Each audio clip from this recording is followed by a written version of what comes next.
Good afternoon, everyone. The board is just returning from a closed executive session, and now we'll get started on the workshop portion of our meetings. Would the clerk take the roll, please?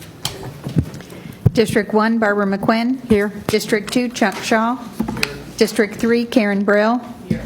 District 4, Erica Whitfield. Here. District 5, Frank Barbieri. Here. District 6, Marcia Andrews. Here. District 7, Deborah Robinson. All right, and the record should reflect that also the superintendent is here with us today. Would you all please stand for the Pledge of Allegiance? Pledge allegiance to the flag of the United States of America and to the republic for which it stands, one nation, under God, indivisible, with liberty and justice for all. Mr. Superintendent, it's all yours. Thank you, sir. Our first workshop for the day is the ABC Boundary Study Workshop. I'd like to introduce Ms. Chris Garrison, who will introduce the rest of the committee. Thank you. Thank you, Dr. Fenoy. Staff is flanked by 4 very hardworking members of your Advisory Boundary Committee, who I will introduce in turn. To my far right is long-serving Chair Cynthia Beckton, who is a superintendent's appointee. Again, next to her, to my immediate left, is Virginia Ferris, also very long-serving and a superintendent appointee to the committee. And then on my far right is Frank Hayden, who has joined us again beginning last year. He was a former member, long-serving member, and we're very pleased to have him back on the committee. And Frank is an NAACP appointee. And then sitting to his left is also another long-serving member, Roseanne Brown, who is Dr. Robinson's appointee. So we very much appreciate all the hard work that these members have given us over the years. With that, I'm going to ask Jason to give us an abbreviated presentation. I know you're running late on time, but of course we will be available to answer any questions if you want to take a deeper dive. Okay. Good afternoon, Dr. Fenoy and school board members. We will commence. All right, so the ABC Review 2 boundary studies for the 2019-20 boundary cycle, which included study SH1, Highland and South Grade Elementary Relief, and studies M1 and J1, which were sort of one study. It affected a future new development in which there currently are no students, moving a future residential development into the Melaleuca and John A. Leonard High School attendance zones. We'll begin with study SH1, Highland and South Grade Relief. The ABC recommended this study to the superintendent by an 11-0 vote. Moves a portion of Highland SAC 201, the northern portion to Palm Springs Elementary School, the southern portion of the SAC to Barton Elementary School. Then it shifts the southern portion of South Grade SAC 214B to Barton Elementary School. And that proposal had existing 4th graders that were entering 5th grade for the 1920 school year, and their current K through 3 siblings would have the option to remain for next school year. So why was this brought forward? Highland is currently the district's 2nd most overcrowded elementary school at 100, sort of a pale yellow color here, at 114% utilization, 152 students over its design capacity. The school is projected to further increase its enrollment during the next 5 years, with projected utilization eclipsing 120% in the next few years. There's also future residential development coming in the near future in the Highland Zone, about 288 multifamily units. So the proposal, as you can see with the blue arrow, this is SAC 201, shifts for next school year about 114. Now this assumes 4th graders and their K through 3 siblings remain at their current 18-19 schools. Shifts about 114 students projected to Palm Springs, and then 101 students to Barton. We did explore shifting this entire SAC to Palm Springs, as Palm Springs is actually closer to this area than Highland. But there are far too many students that reside in this entire SAC to do that. It would have overcrowded Palm Springs Elementary within a year. So we looked at a decent geographic dividing line, which was the L11 Canal, and henceforth was nearly an even split. So the northern portion to Palm Springs, southern portion to Barton. And as you can see, Barton is currently at 61% utilization, about 543 students under capacity, so there's plenty of space at the school. And Palm Springs is about 84% utilization at 166 students under their capacity. So there's sufficient space to shift the students to those two schools. For South Grade is the district's fourth most overcrowded elementary school at 108% of available utilization, which takes into account their 4 concretables. Not counting those concretables, they'd be at about 121% of fish. But with the concretables, they're at 108% utilization. Their enrollment is also projected to increase over the next 5 years, with a projected utilization eclipsing 110% within the next few years. So we decided, let's relieve these two schools at the same time, and by utilizing Barton and Palm Springs. So for South Grade, again, the 214B is a lot of students in that SAC, so we couldn't shift the entire SAC. So we're shifting the southern portion at 3rd Avenue South, which for next year would be about 175 students shifting to Barton Elementary. Now, this proposal better balances enrollment at the 4 schools, decreasing enrollment at Highland and South Grade, and increasing enrollment at Palm Springs and Barton. So without the change, you can see Highland 115 next year. With the change, 95. South Grade would be almost 110. As I mentioned, next year with that change, they'd be 87% of their available capacity. And then Barton, instead of 60% utilization next year, would increase to 79%. Palm Springs, instead of 82, would increase to 93. So we better balance, and you can see the data for the next 3 years after that. We better balance enrollment at those 3 area schools. Now, during the cycle, one concern brought forward by parents in the proposed change areas was the continuity of the Spanish dual language program that currently exists at Highland and South Grade and currently does not exist at Barton or Palm Springs. So the parents have requested that their children be permitted to remain at those dual language programs currently in place. They're in-house, they're not choice. At South Grade and Highland. So we explored that, and if the parents, by providing that option, the dual language option, and allowing the students to remain, it would increase enrollment at South Grade, understandably, and Highland and South Grade until those dual language students eventually phase out over the years, because you've got them currently, that would be the current K through 3 dual language students, which would then matriculate, they'd be 1st and 4th graders next year, with the assumption if they're already a 4th grader, regardless of their dual language, they can remain as it is. So allowing the K through 3 current dual language students to remain would have the following effect. So instead of Highland at 95%, it would increase their utilization to 102%, and then the following year down to 98, and then down to 97 instead of 95, 95, 92, 93. So it has that effect at South Grade, not to the same degree because they do have those concretables. They would be 92 available, 92 available, 93 available. And then you would just have decreases at Barton and Palm Springs for the next 3 years until, again, those dual language students phase out. And then you'd see more of a decrease at Highland and South Grade, and then those numbers would gradually increase expectedly at Barton and Palm Springs.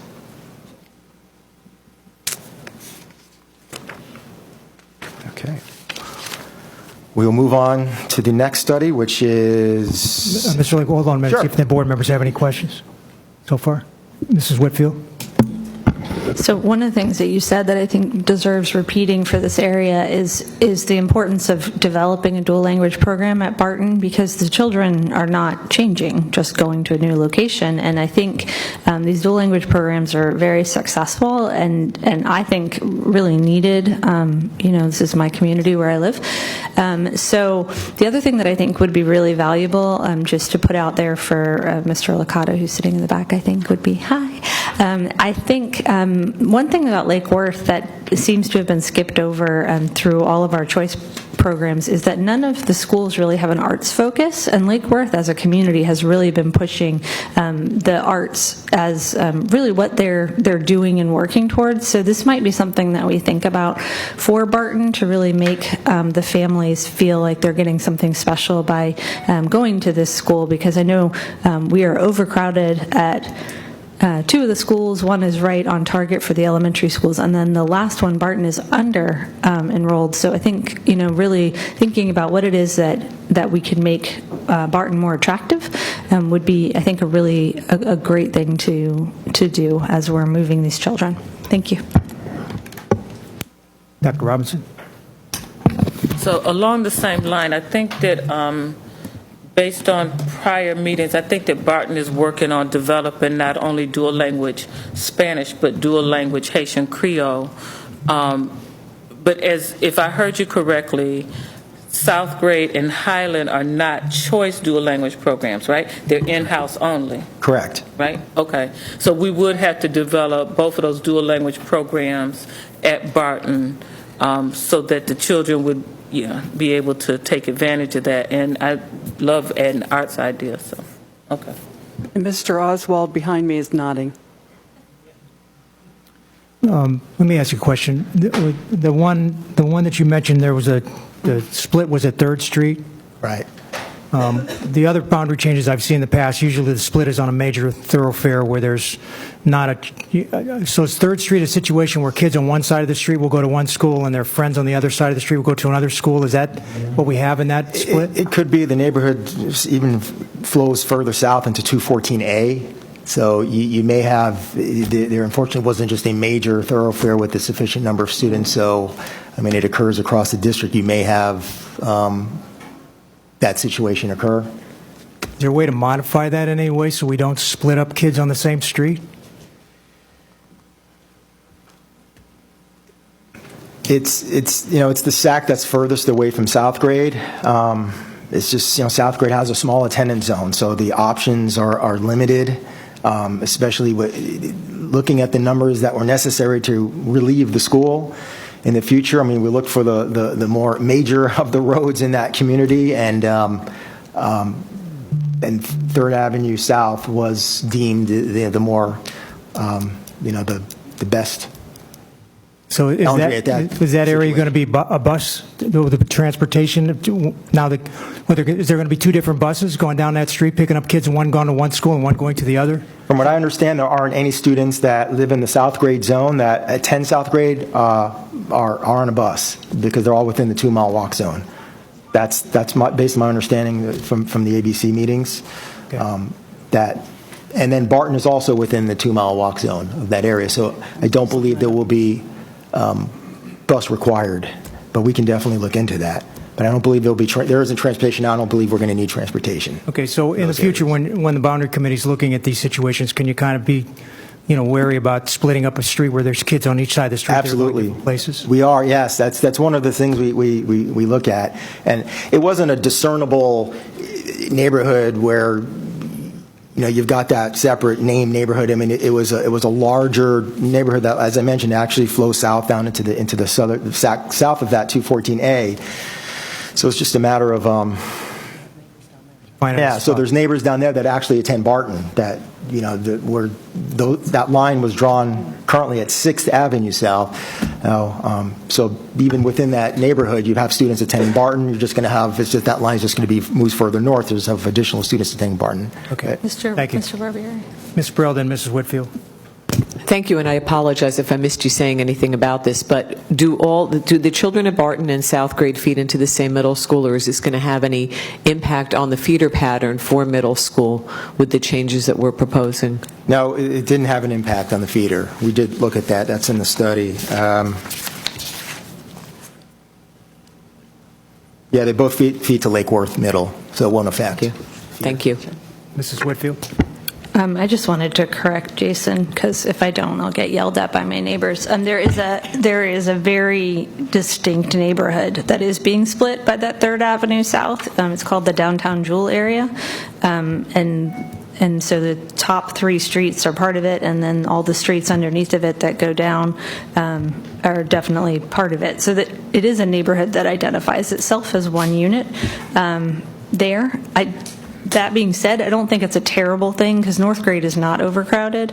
So I think putting some of the students to go to North Grade, I think would be fine. There's also, what road is that? That is the north-south one that's between A Street and Dixie Highway that's splitting that neighborhood between Highland and North Grade. What one is that? Can you tell? Do you know? The 403 to 203 split? And the 205 to 203 split? Do you see what I'm talking about? Splitting North Grade and Highland. It's North Grade and Highland, yeah. I was just curious what street that was, because those are very distinct neighborhoods, too. Just as you said that, it made me think about it. I think It could be the railroad. I see the FEC railroad labeled on there. It might be the railroad. But Oh, okay. we can double check. No, I'm just curious. I think, It's The railroad too far east. I mean, for future further reference, when north? we do this, we can look at the neighborhood splits within the community, because they have So it could very be- strong neighborhood associations. Yeah, it could be Dixie, the railroad, and maybe Dixie Highway also right along, that runs along. So it's looking like Dixie and/or the FEC Railroad. Okay. All right, thank you. Dr. Robinson? So I'm reading the faces of the ABC members. So I would ask, I know we might be tight on time, but can you just give the board and community maybe a 30-second on the 25 million things that ABC considers before they come out with these recommendations? Because I know that they look at all of those things and much more than we could imagine, it seems. Mr. Superintendent, is that all right? Yes, that's fine. 25 million? Well, we won't do 25 million tonight. One of the things, good evening, I've been made to say I'm Hyacinthia Beckton, and I am a member of the ABC committee, and I've been there for some time. To ease your mind, one of the things we appreciate and the fact that the superintendent is forwarding to you the recommendation that has come from the committee. But the other thing is that there's conversation between the board members about what else you can do. Because we say to the community, when we finish with these deliberations, our issues are capacity. And we think that we do a very good job as it relates to that. However, there are so many other variables. You're talking about one of them. Dual language is one. How these neighborhoods are split is another. And it's wonderful that you have the capacity to make those types of changes and variations. But when you look at some of these color schemes, some of those we could deal with and others we couldn't. Please, the jagged lines, that's the ABC is doing. The solid colors, that's what we found when we started this process. I don't know if that helps as you further deliberate, but you will always see some things that need to be tweaked, and your communities appreciate the fact that you are looking at that, and you will continue to be about the business of representing them in a very, very serious and significant way.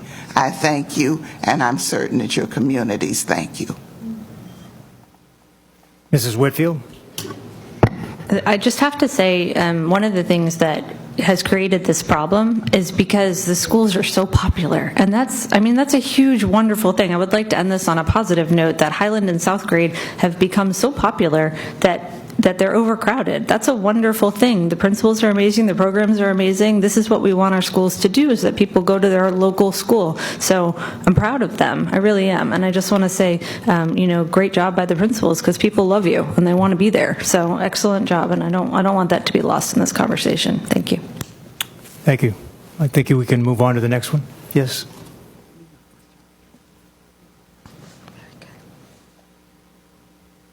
Okay, studies M1 and J1 consolidate the future residential development, which will be named Solsera. The ABC recommended this study, 10-1. Studies. This is actually, we consider it's 2 studies because it's an elementary and high school, but we more considered that one study as it was brought forward. 10-1, this is a future development that will contain 109 single-family units.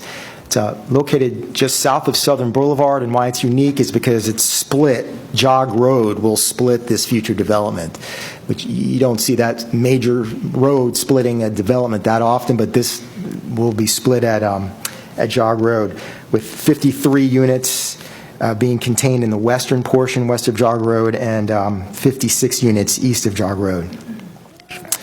The study west of Jog Road, the zone is Pine Jog, Palm Beach Central, and east of Jog Road, the zone is Mamaluca Elementary and John I. Leonard.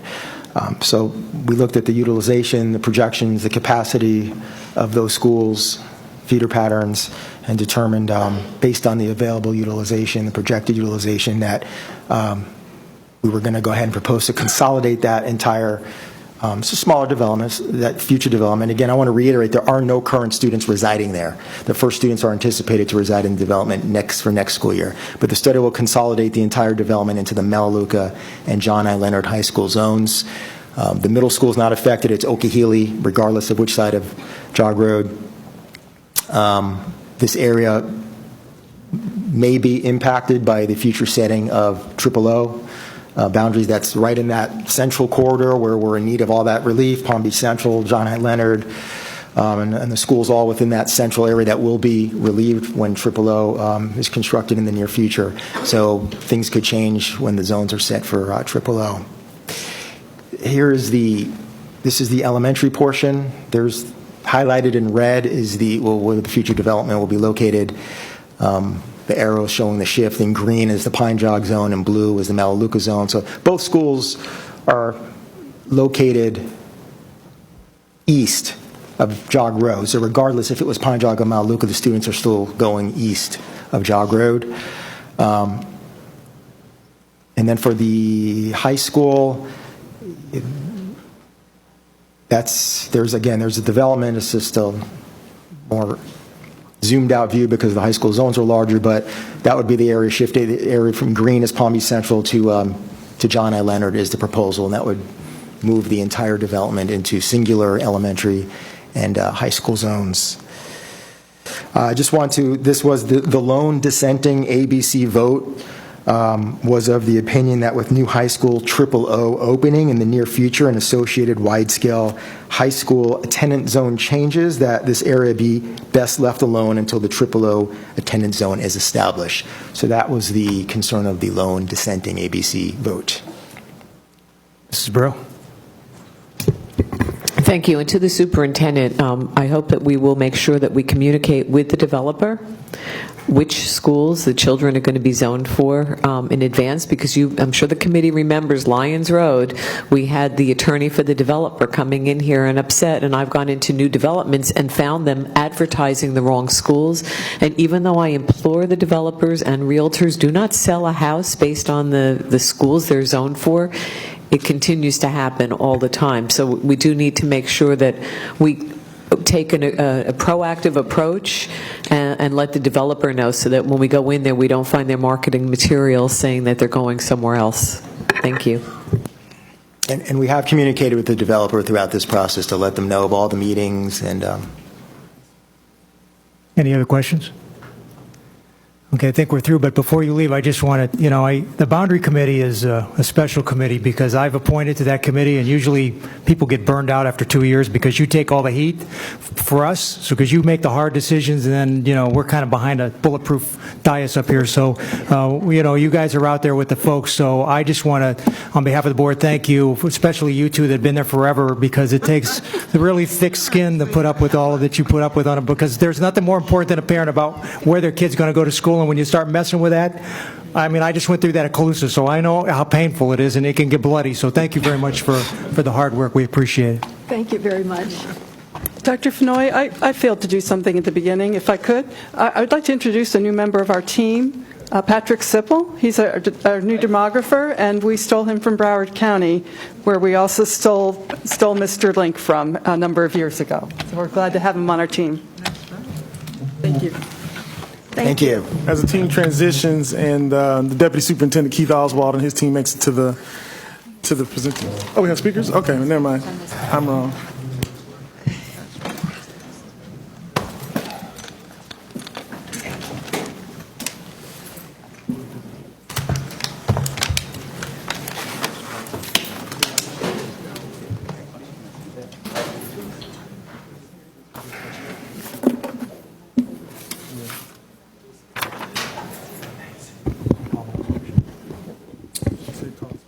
All right, so we now will take speakers on the next workshop will be the conservatory school. So the way the board will operate here is the speakers will be allowed to speak to us. You have up to 3 minutes to speak with us. You will not get any response from us directly during that portion of the meeting, but the board members will then have a workshop and we'll be able to ask questions, and certainly things that you bring up will probably be discussed by the board members. So I'll call 3 at a time. If you come up to the table, well, actually, then since there's so many microphones up there, I'll call all of you that are on the list, and then you can make your way up there. Joseph Makins, a student. Lisa Butler, Sophia Salazar, a student, Leslie Kant, Serenity Frederick, and I'll screw this one up, Miss Smith. How's that?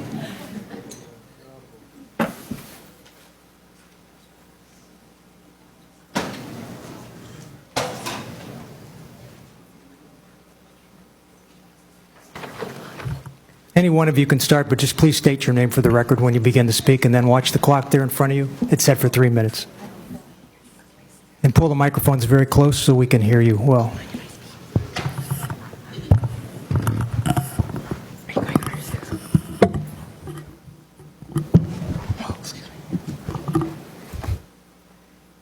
Good afternoon. My name is Lisa Butler. Thank you so much for letting us address the board today. We really appreciate the opportunity to continue this discussion. You've heard a lot of parent voices, and we won't make you listen to us again today because we have some more important voices in the House, we feel, today to really share our story. The fact that we're here today means that you heard our voice, and we truly appreciate that. And now we're anxious for you to add your voice to the very important discussion, because we're all about voice at TCS. We're all about student voice. We're about encouraging students to find it and helping them articulate it. And so what you'll hear from our amazing students today is how we do that and why it's different. And those are important core values at TCS, like project-based learning that is collaborative and authentic. It's not the same as doing a project. Project-based learning brings collaboration, and that is where they learn to share their student voice. It's a place of innovation, and to us, innovation is vastly different. It's not just painting the same box a different color over and over. It's asking questions like, why do we use this box anyway? It's having music as an integral part of the day, not just an after-school club or an afterthought. It's woven throughout everything we do, and I know that's important to the kids too. And it's making sure at TCS that we don't just prepare kids for the real world, but we ask them to use their voice to create the world that they want to live in.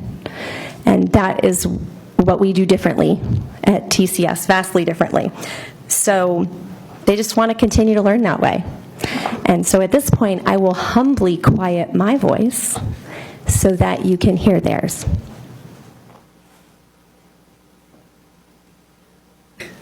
Hello? You can just go in the same. Good. Say your name and go ahead and speak. Yep. Hold it close. Hello, my name is Mackins. I'm part of the conservatory school. Good afternoon. All right. I want to tell you about a boy that would always get in trouble and clown around all the time. He couldn't get attention through smartness, so he had to behave badly to get the attention. A big thing he struggled with in the classroom was like being able to read, write, and follow the class. He had no interest in learning or understanding the assignments. Now, each grade level became harder and harder for the boy. He felt trapped in a bubble he couldn't get out. The way he saw everyone getting and understanding everything sucked for him because he couldn't. Well, that student is me. Now, I always loved music. That was one thing I was really good at and loved to learn about. Music opened doors for me because it got me here at TCS. Now, TCS helped me overcome everything I was going through, from my behavior to my disabilities of learning and understanding what's going on in the classroom. The staff and the environment here changed me at TCS. The teachers made me feel that I was capable more than I thought I was. PBL, heartness, and music all played a part in my turnaround. Now, I would say if I went to a different school, I would still be doing my old habits, but even worse. I know for a fact that other schools don't offer the same opportunities like us.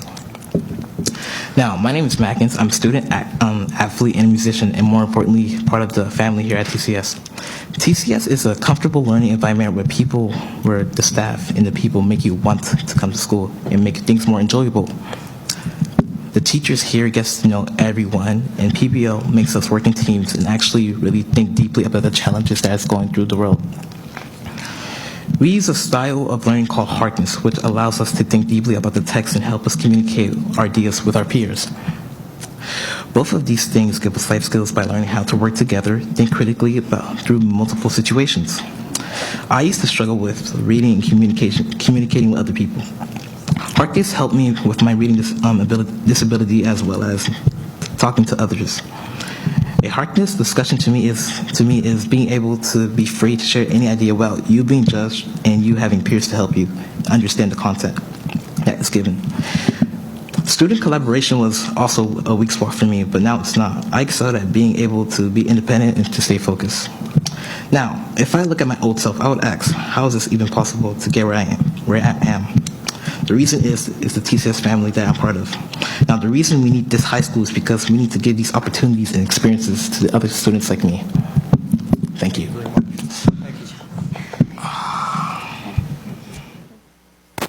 Yes.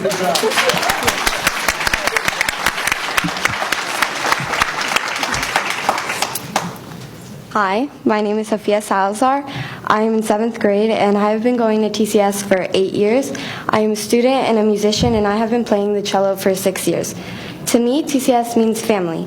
The strong connections and relationships I've made here have built me as a person. At TCS, we do project-based learning, Harkness discussions, and student collaborations, all which help me discover my interests and what I like to do in the future, as opposed to just learning from a textbook.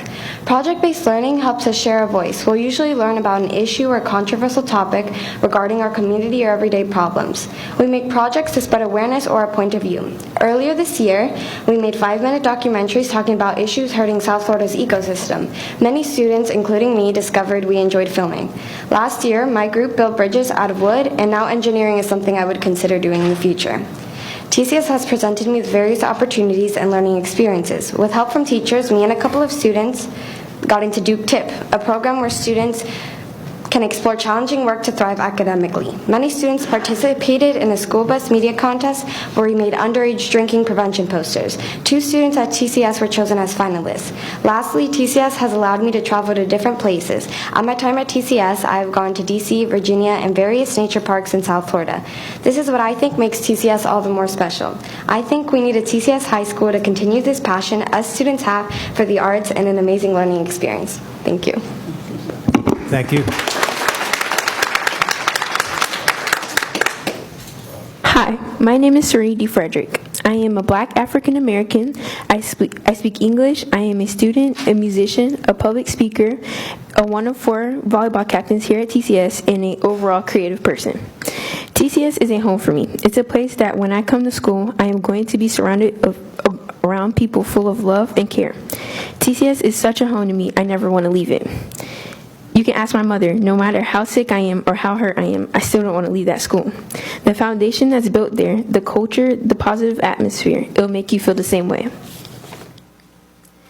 At TCS, we have this unique thing called PBL. It's where students have a driving question and they use the elements of art, math, science, ELA, and technology to share their idea in front of people in our community. For example, last semester, me and my partner chose to speak upon police brutality against black men and women. I know that's not something you usually hear about in school, but that's what's different about TCS. They're willing to talk about things that most people are afraid or uncomfortable to talk about. It's all to create a better future. If we don't step up and make this change, who will? At TCS, I have been presented a great number of opportunities, such as learning an instrument. As my music teacher has said to me plenty of times before, an instrument can help grow both sides of your brain. Playing an instrument strengthens memory power and hand-eye coordination. As a person that's very athletic, that comes in very handy. TCS is a world of opportunities. As a diverse school, we are able to learn from each other as students by understanding each other's cultural backgrounds and cultural differences and vast ethnic backgrounds. In addition, we have opportunities in the music industry. Being at TCS for the last 6 years, I've encountered well over 100 famous string, brass, and wind musicians. I've learned their backgrounds and how they made it to the place they are at today. TCS has grown me to be a socially active citizen in bettering my community. TCS has grown me to the point where when I set my mind on something, I do it, and I don't stop until I achieve it.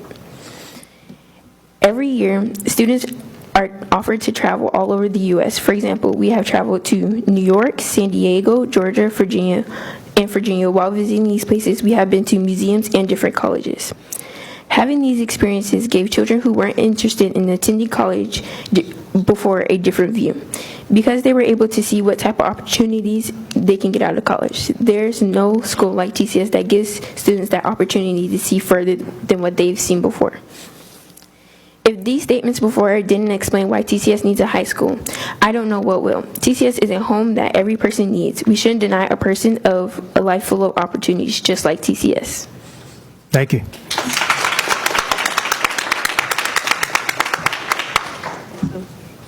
Hello, my name is Ruby Freeman. I'm in 8th grade. I've been at TCS since 5th grade, up until which point I was homeschooled. I play violin almost for 10 years now, and I love to read, write, and swim.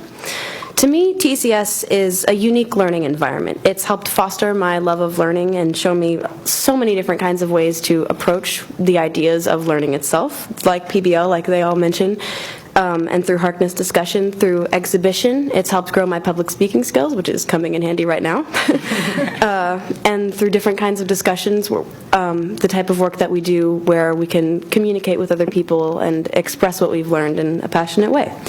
Through TCS, I've had the opportunity to go to New York City, to go to California. I've been able to be in an orchestra, which I never would have been able to do if I hadn't gone to TCS. I've been able to reach out to local organizations like the Reef Institute through PBL projects, and I've gotten used to interviewing people and having a good time communicating and collaborating through my learning. I've been able to excel in music and be more aware of who I am and what values and things I appreciate and who I strive to be. I've made so many great relationships. My teachers have been so supportive of me. I've had teachers over at my house. I love hearing about different stories that kids have with their teachers that I've never heard about with other schools, and I really appreciate that about TCS, because your teachers can make or break your school experience and really who you are as a person. Like, school is a very important developmental phase, and I just think that TCS has really affected me in a positive way, which I'd love to share with other people through high school. So that's one of the reasons why I think we need a TCS high school. All the skill building, all the real world hands-on learning styles that are applied through elementary school and through middle school at TCS, if we could take that through high school, that would be, for me, beyond ideal. I'd love to continue learning that way and being able to express my passions and views through that style of learning. And I'd love to be able to share that with other people. When I went and I toured High Tech High in California, and that's kind of the model for what we'd like the school to be, you could feel the passion of the students and of the learning through the murals on the walls, through the way they spoke, and I want to be like that. I want, students like me to be able to be like that, to experience, a school like that. And personally, I'm a violinist, and when it comes to high schools, choosing high schools, a lot of times for orchestral students, it seems like the only option is Dreyfus, and I feel like if we were able to integrate music programs and other arts programs, people like me could be able to pursue, their passion without feeling like they have to pass an audition or get narrowed down into one specific school. And I just think expanding the options for that would also be great. So that's my view on it, on why we need a TCS high school and what's special about it to me. Thank you. Good afternoon, board. My name is Montanish Smith. I am a new teacher at TCS. I believe amongst these participants, I'm the least of them. I come with over 15 years of experience in clinical social work and working with the most vulnerable children in our society, and walking through the doors of TCS many years ago, or a year or two ago, through Mobile Crisis. I saw and felt immediately the voice of the children, immediately the culture that was created by a learning environment that fostered the individual child and their needs and their identity and their values and who they were. And, for me, I thought, this can't be much different from what I do now as a social worker, supporting children, supporting families to find their supports, to find their strengths, and to have a place in society that they can find meaning, purpose, and value. Working with the most vulnerable population, I have been at places where, for our foster children, they felt displaced and had no identity. And for many of them, looking for a place to connect, looking for people to connect to, when all they saw around them was displacement and uncertainty. I see with children of truancy, when I worked even with our local schools in Palm Beach County to support children that have disrupted normal settings of classrooms, I saw their strengths and I saw their need surpass behaviors. At the conservatory school, what I see there is an opportunity for individuals like those, individuals that could not find themselves in the learning setting, to gain an independence and to gain an identity outside the normal cultivated standards of education. At TCS, I believe that children are able to harness their full potential because they see themselves in the education. They see themselves thriving and learning. I'm not the expert. They are. And in each of their voices, I found myself and I found myself. I found my strengths. And I believe that's what the unique mission of TCS is really all about. It's about cultivating that child's independence and their identity in a broader world, in a broader society. Thank you.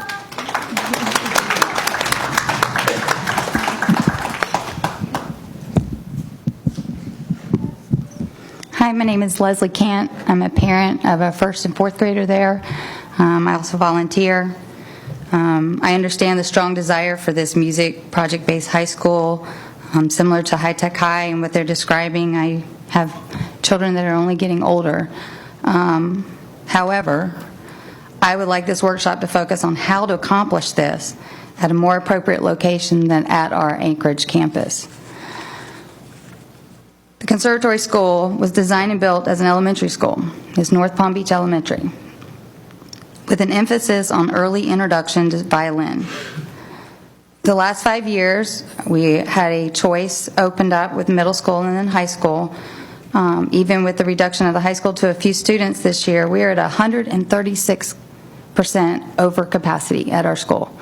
Along with Colusa, we are the most overcapacity school in the entire district, high school, middle school, or elementary. This year, our library was converted to a high school and is not available to our students. Now, we have some library shelves in the main entrance. It does not house the entirety or even a big portion of our library.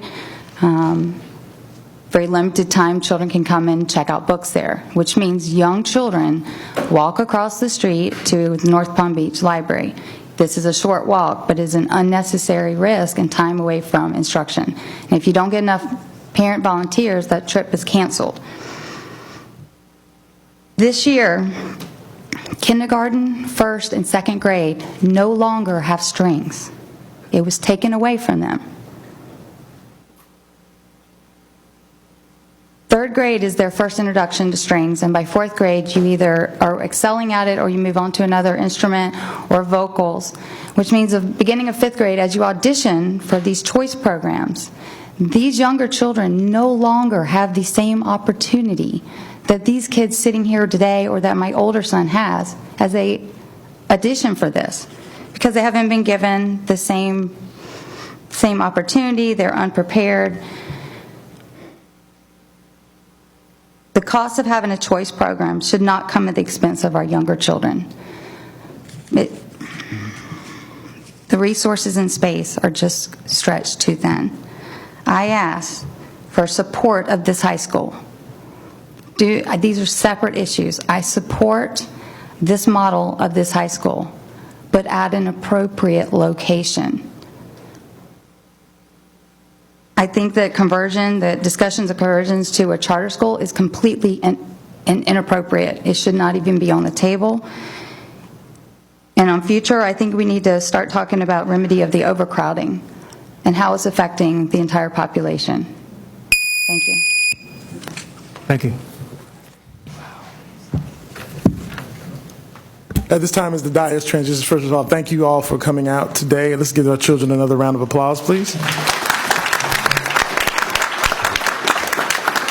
At this time, I would ask the Deputy Superintendent Keith Oswald, our Chief Operating Officer Wanda Paul, our Chief Finance Officer Mike Burke, and our Assistant Superintendent Dr. Peter Licata to come to the table. Thanks to the parents of this particular school who brought it to our attention several months ago, and also to our board member Barbara McQuinn and other board members who asked us to start looking at our current realities and to have a board workshop. That is the purpose of today's meeting, is just to lay the simple facts on the table as it relates to some of the physical structures and other pieces associated with the potential of a high school. Deputy Superintendent, I turn it over to you now. Thank you, Dr. Fenoy, and good afternoon, board members. Yes, as requested by the board to discuss the conservatory school, and more particular around the high school, we want to provide the board that opportunity today, and then provide a little more context and background information of some of the challenges, opportunities with that.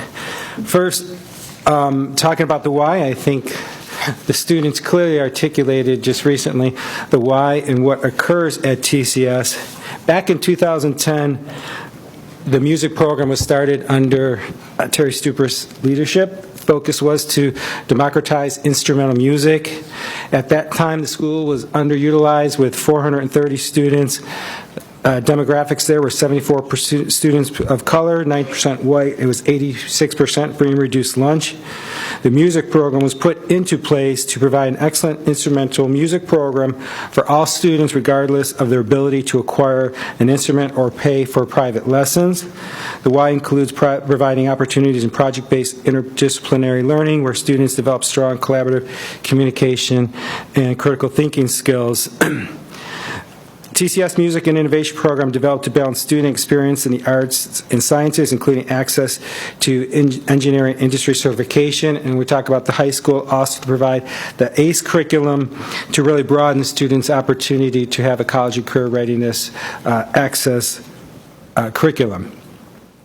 Currently, TCS has 760 students. 110 of those students in the K-5 are choice students. A couple years ago, that number was up to approximately 250. As we discussed, it was under-enrolled. As it becomes more popular, and in the next slide, we'll talk about how the choice seats at the K-5 level was reduced to one slot due to the increased demand in the boundaried area. 192 of those students are in the 6-8. The proposal that we'll get into more details around 300 students for a small high school concept, and you can see the racial breakdown of those. And again, these are the number of students in the last couple of years that applied under the K-5, and again, reducing that to one seat for K-5 most recently. At the middle school level, you can see the number of students who actually applied, how many students actually qualified based on that choice opportunity, and that were actually assigned at the middle school level. And on this particular slide, you can see the students who attend TCS. The blue dots are elementary school age. The I guess that would be orange dot is the middle school age students. Ranges from as south as Boynton Beach, north to Jupiter, and as far west to Royal Palm, with transportation provided. Tequesta also. And Tequesta. The enrollment at the conservatory, as you can see, the 5-year enrollment here, for the K-5 students remain relatively flat, small increases, but relatively flat. Obviously, we can get control for the 6-8. And then you can see the total numbers there provided. With this proposed high school, you have to understand there will be a very limited master board. Students will have to take a prescribed curriculum. It will be a boutique school with key elements such as sports and clubs at a limited basis, keeping in mind that the curriculum and the master board is an upfront measure for parents to understand that's what they're getting. It is a limited choice school. Remember, as it gets more popular, which we know that Ms. Stupas has been amazing at that, we cannot guarantee progression if a student is moving from middle to high. Based on that exact program of study, if you look at the next slide, when we get to the next slide, you'll see that 21 positions will be needed for both middle and high school. This is based on the sample of the master schedule, which has some flexibility into it. Remember, there'll be 9 middle school teachers and 12 high school teachers based on the allocations. This is a sample, moving forward, this is a sample of the master schedule. There is some leeway in there. There are several nuances you can make in there regarding honors and not honors in the science areas.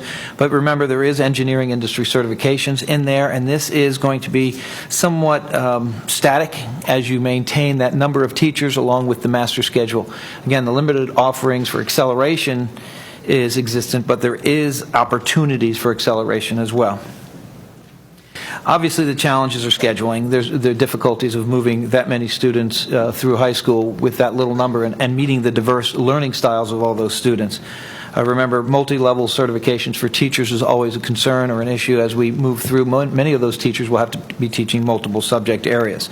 Support services are always a concern when you have the diverse learners as well. And again, I want to be clear that it would be limited in their sports programs and clubs. But as we have in policy, students who are attending schools that don't have those sports will be able to attend the sports programs at other schools. Okay, I just wanted to kind of take the board back a few years. We had education resource strategies in our ERS a few years ago that come through our whole budget and looked how we were using resources. And one of the things they brought to our attention was that when we have schools that operate with a relatively small enrollment, there's what they dubbed a small school premium because it costs more to operate those schools because you're spreading kind of some fixed overhead costs over a fewer number of students. And when we move on and look kind of at the conservatory school and what this proposal might look like, please move ahead. Just to give you some frame of reference, we've shown here the average size of our elementary, middle, and high schools. So elementaries typically have about 700 kids, middle schools around 1,200, and high schools average at 2,300. This proposal would have the elementary school at 750, 200 middle school students, and then 300 high school students. So it doesn't really fit our traditional mold. When we budget for our K-8 schools, what our practice has been to date is we really build it off the elementary allocation, and then we add some additional resources to help the school accommodate those additional grades. You know, we may do it 1 year at a time when they add 6th grade, 7th, and 8th. For this school currently, the conservatory school, they basically get their standard elementary school budget, and then we add on a teacher on special assignment, or what we call a TOSA, to help with some of the administrative functions of running a K-8 school. And other than a few other supplements that go along with the middle school grades, that's really all they've gotten above formula. When we look at this proposal going forward to incorporate the high school and potentially to have the high school at a second location, you start adding some cost. And some of this might be debatable. Right, currently I mentioned the TOSA, but if we add an assistant principal, I would need some clarification. Does the school retain that TOSA, or can we then eliminate the teacher on assignment because the school would have two APs serving these students? So that could potentially mitigate some of these costs. Extending the school treasurer and data processor to a year-round calendar, that's something I would work through with the school. Currently, an elementary school has to get over 1,300 students to get that third guidance counselor. So that, I think, is an additional cost. And then I think, Dr. Licata showed you that having 500 secondary students will generate 21 teachers, because we have 22, that's strictly running the math, the 22 to 1 for middle school grades and 25 to 1 for the high school grades. Adding those 21 teachers won't quite meet the needs of the schedule. They'll probably need 2 teachers on top of that to provide some of those programs that they're offering. And then we haven't really got into yet what the transportation cost might be if we expand these choice programs. That's going to be dependent on how many kids take advantage of that service and where they're coming from. And then the custodial costs and the security costs may just grow with the size of the facility. So that's really just to give you kind of a handle on how the operation budget may have to increase to accommodate this type of program. I wanted to talk about the feasibility study that was done. Please understand that it was a draft study, and really, if you want to think of it in other terms, it was just a space study to see if we could fit a building on that particular space. What you see here is a satellite of the conservatory. What this depiction does not include it does not include the 2 temporary buildings that we put on the site. The next slide is the existing site plan of the school. So I want you to kind of focus on that little open area to the left of the school. Next slide.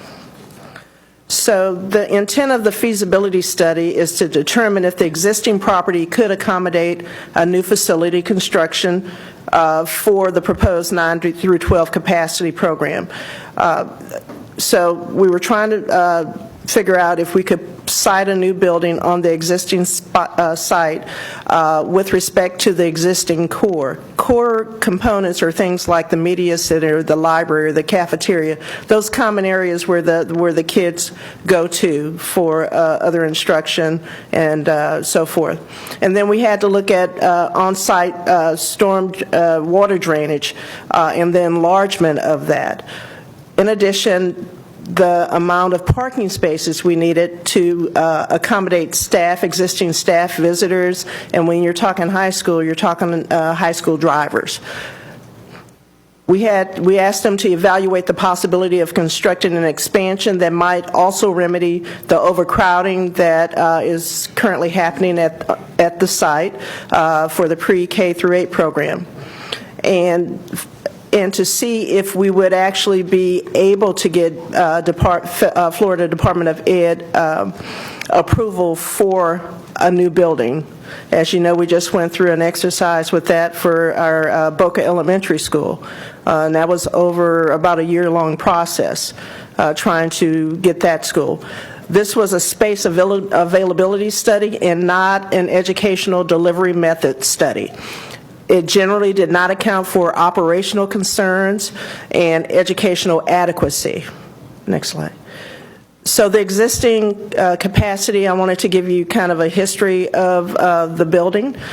Originally designed modernization of the North Palm Beach Elementary School in 2012 as a pre-K through 5 campus with 753 student stations.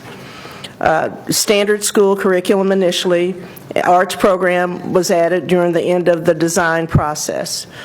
TCS modernization opened in 2014 with adjustments in enrollment for pre-K 8 with 753 student stations, as I said before. School design remained pre-K 5 with no core expansion. And those are those common areas I mentioned before. And it was utilized and operated as a pre-K 8. The utilization ratio for pre-K 8 is at 90%, was at 90% of 753, which would be 678 student stations. And it's 718 with the rented portables, the 2 rented portables that we have on site, as I mentioned before. The current enrollment is 953. The utilization for pre-K through 8 is at 136%. TCS opened 9th grade in the fall of FY19 with an increase to 803 student stations, utilization ratio at 723. The projected pre-K 8 utilization is 141% in 5 years, even with a significant reduction in the K-5 choice seats. So, you know, it's a very appealing school, a very popular school. And quite honestly, it's a good position to be in, to have our community want to go to the school. And so this is just one rendition that Harvard Jolly did. They were the architect that put together the draft study. And so you can see the parking area in brown, and then you can see a 2-story addition that is somewhere around a 32,000 square foot building. Next slide. And so this is another iteration of their work. You see the parking area. That parking area is currently would be on the current drainage that we have at the site. And this is kind of a split model where you have the high school in the bigger building and the middle school in the smaller building on site. So I wanted to do a pros and cons to kind of tell you the situation as our team sees it. The feasibility analysis indicates that a maximum of 580 additional student stations is broken down by 360 high school, 220 middle school, may be physically accommodated on site, as I said before, with the 32,000 square foot building, and 100 parking spaces and related modifications to the existing facility site and infrastructure. It is necessary to also consider the 580 student station count as the maximum, so there would be no room for expansion. Given the other listed factors, the number of additional student stations may be limited to plus or minus 385 student stations. So this is just kind of a breakdown. And again, when Harvard Jolly was doing the report, they were just putting numbers into it. This is a draft report, so it's an unfinished product. So the cons, here are some of the cons. Outside agency approvals required for the village site plan, civil, stormwater, and parking. A traffic study is needed to include the impact on the existing neighborhood and surrounding neighborhood there. Parking, parent queuing, bus loop, etc. And then we have to consider the neighborhood concerns for traffic and building density and adjacency that we have to anticipate. The existing facility is 10 acres. Typically 15 acres is recommended for elementary school and 25 acres for K through 5 or K through 8 school. The site in its current configuration is undersized to consider a high school expansion. And then the site development must maintain the required floor area ratio of 0.35 or below. And then the expensive underground storm chamber system under the paved area is necessary due to the smaller site area and increased density. Big upfront costs and increased maintenance cost is one of the other concerns. And then this slide is titled "The Stress That We'll Put on the Core Facilities." And so those facilities include the kitchen and dining. They'll be overutilized. We'll have to require modifications. Feasibility study did not include any additional core spaces or expansion. And so currently their lunch periods start at 9:45 to 12:30, and I believe they have about 5 different lunch periods. The proposed additions will eliminate most of the grassy play areas. And again, the biggest concern is as the school has the potential to grow, we don't have room to expand on that current site. Under using design non-instructional spaces as instructional spaces, which is currently happening. And so you look at utilizing other spaces like teacher planning area, dining, teaching spaces to achieve flexibility. The estimated 3-year planning, design, and construction schedule, there's no room on site really to provide the high school space with a permanent space. So we currently have 2 temporary buildings there that we have children housed in. When we go into construction, if we were to consider that, we would have to find a location for those children to go. We would need that space to utilize the correct way to construct the building. Initial project estimates on-site additions is approximately $13 million. It's currently not included in the capital plan. And $13 million, I think, is a low figure because when you start talking about underground stormwater storage and all of that, it has the potential to escalate the price. Without expansion, the pre-K 5 boundary change would be necessary to relieve existing overcrowding unless a 6 through 8 expansion was added or 6 through 8 elimination of choice seats. The new capacity would be 1264 or 99% utilization with no room for growth. And then again, this is another hurdle that we would have to overcome. DOE approval, as I said previously, we went through this process with trying to get 05C, the Boca Elementary School. One of the things that worked against us is that we have too much capacity across the district. We have about 30,000 student seats across the district, and that limits our ability to do new construction. In addition, added high school seats will impact the balance of the district capacity. As I said before, we have too much capacity at every level, and relief needed at other schools, so it would hinder our ability to provide relief. One of the projects that we're concerned about is Jupiter High School. We plan to go to DOE approval in 2019. And so it's already in the capital plan. It's one of those projects that we have to do something to relieve the overcrowding. And so I would be concerned that we would put that project in jeopardy. Next. And then, again, here are some possible solutions. Co-locate a 9 through 12 on another campus. I'm sure you've heard of a school within a school. That's an option.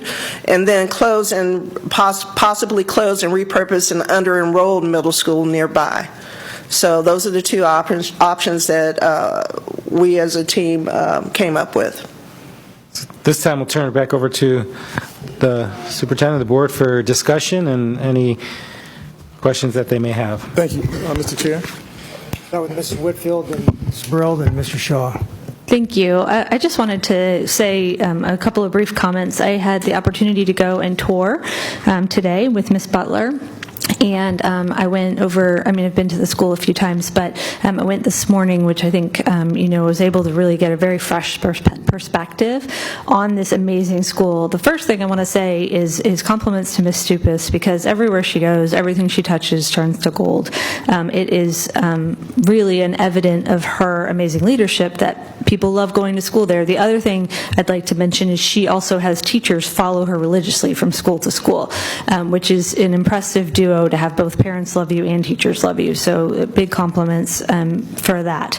I think this school is kind of, I've been using this word a lot lately, but it's kind of a unicorn. It's so special. It's just one of those places where when you're there, everybody wants their children to go there. You walk through and think, oh my gosh, this is what I want my education to have been like. This is what I want every child's education to be like. The project-based learning really makes it a fun place to go to school, and you're learning kind of almost accidentally, which is really what we want for our children. The other thing that they're doing is getting great scores and accomplishing the standards. standards. So it's one of those things where we're doing everything we have to do and you're supposed to do, but in a way that parents are very much enjoying, the children are enjoying.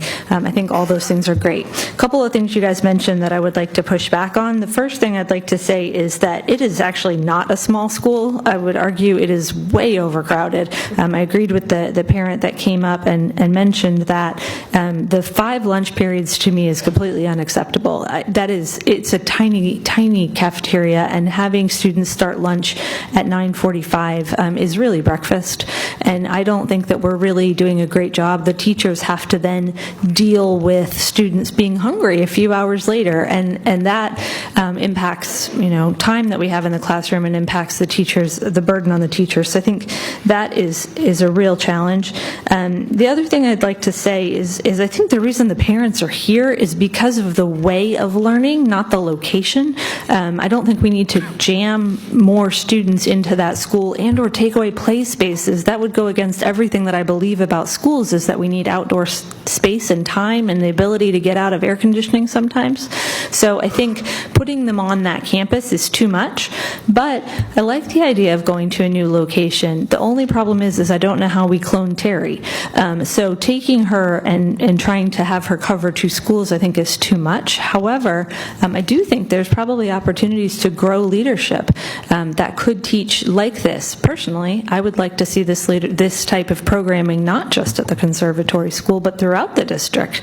I think we've touched on it. I know I've talked to some principals. When I visited a few years ago, I spoke to them and I said, go to the conservatory and see what Ms. Stupas is doing, because we should do this everywhere.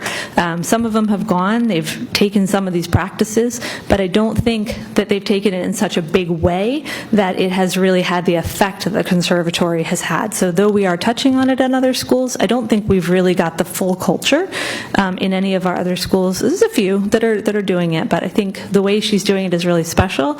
So how can we spread that out there? The last thing I want to say, and then I'll let my colleagues speak because I know there's a lot of comments on this, is really that if we can move it to a new location. I asked Ms. Butler today when I was there, how would you feel about moving to a new location? She was fine with it, which I think, and we could take some more understanding from the people that are here. But I think we could take that to a new location. We could develop this, and it could be the next space for the North County to really have this type of programming. We know that this is popular. We know that we need to be able to have capacity for more.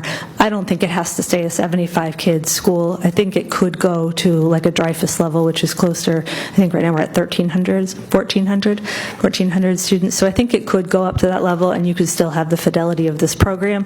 I don't think the smallness matters. I think it's the quality of the instruction that matters and the culture that matters, and I think we have to start listening to our families and spreading it somewhere. I'd like to see this space remain a K-8. Thank you. Ms. Brill. Thank you. So at a future meeting, not now, I'd like to have a board discussion on project-based learning, because as the superintendent knows, I was exposed to it through my daughter who teaches in Brazil. I'm hearing that it really is the wave of the future in integrating education, and it's been very successful, particularly in smaller schools. So I'd like to talk about that. But what I want to talk about right now is we need to find a way to get this done. And forget about the DOE approval. You know that in my district, the middle school has not been approved.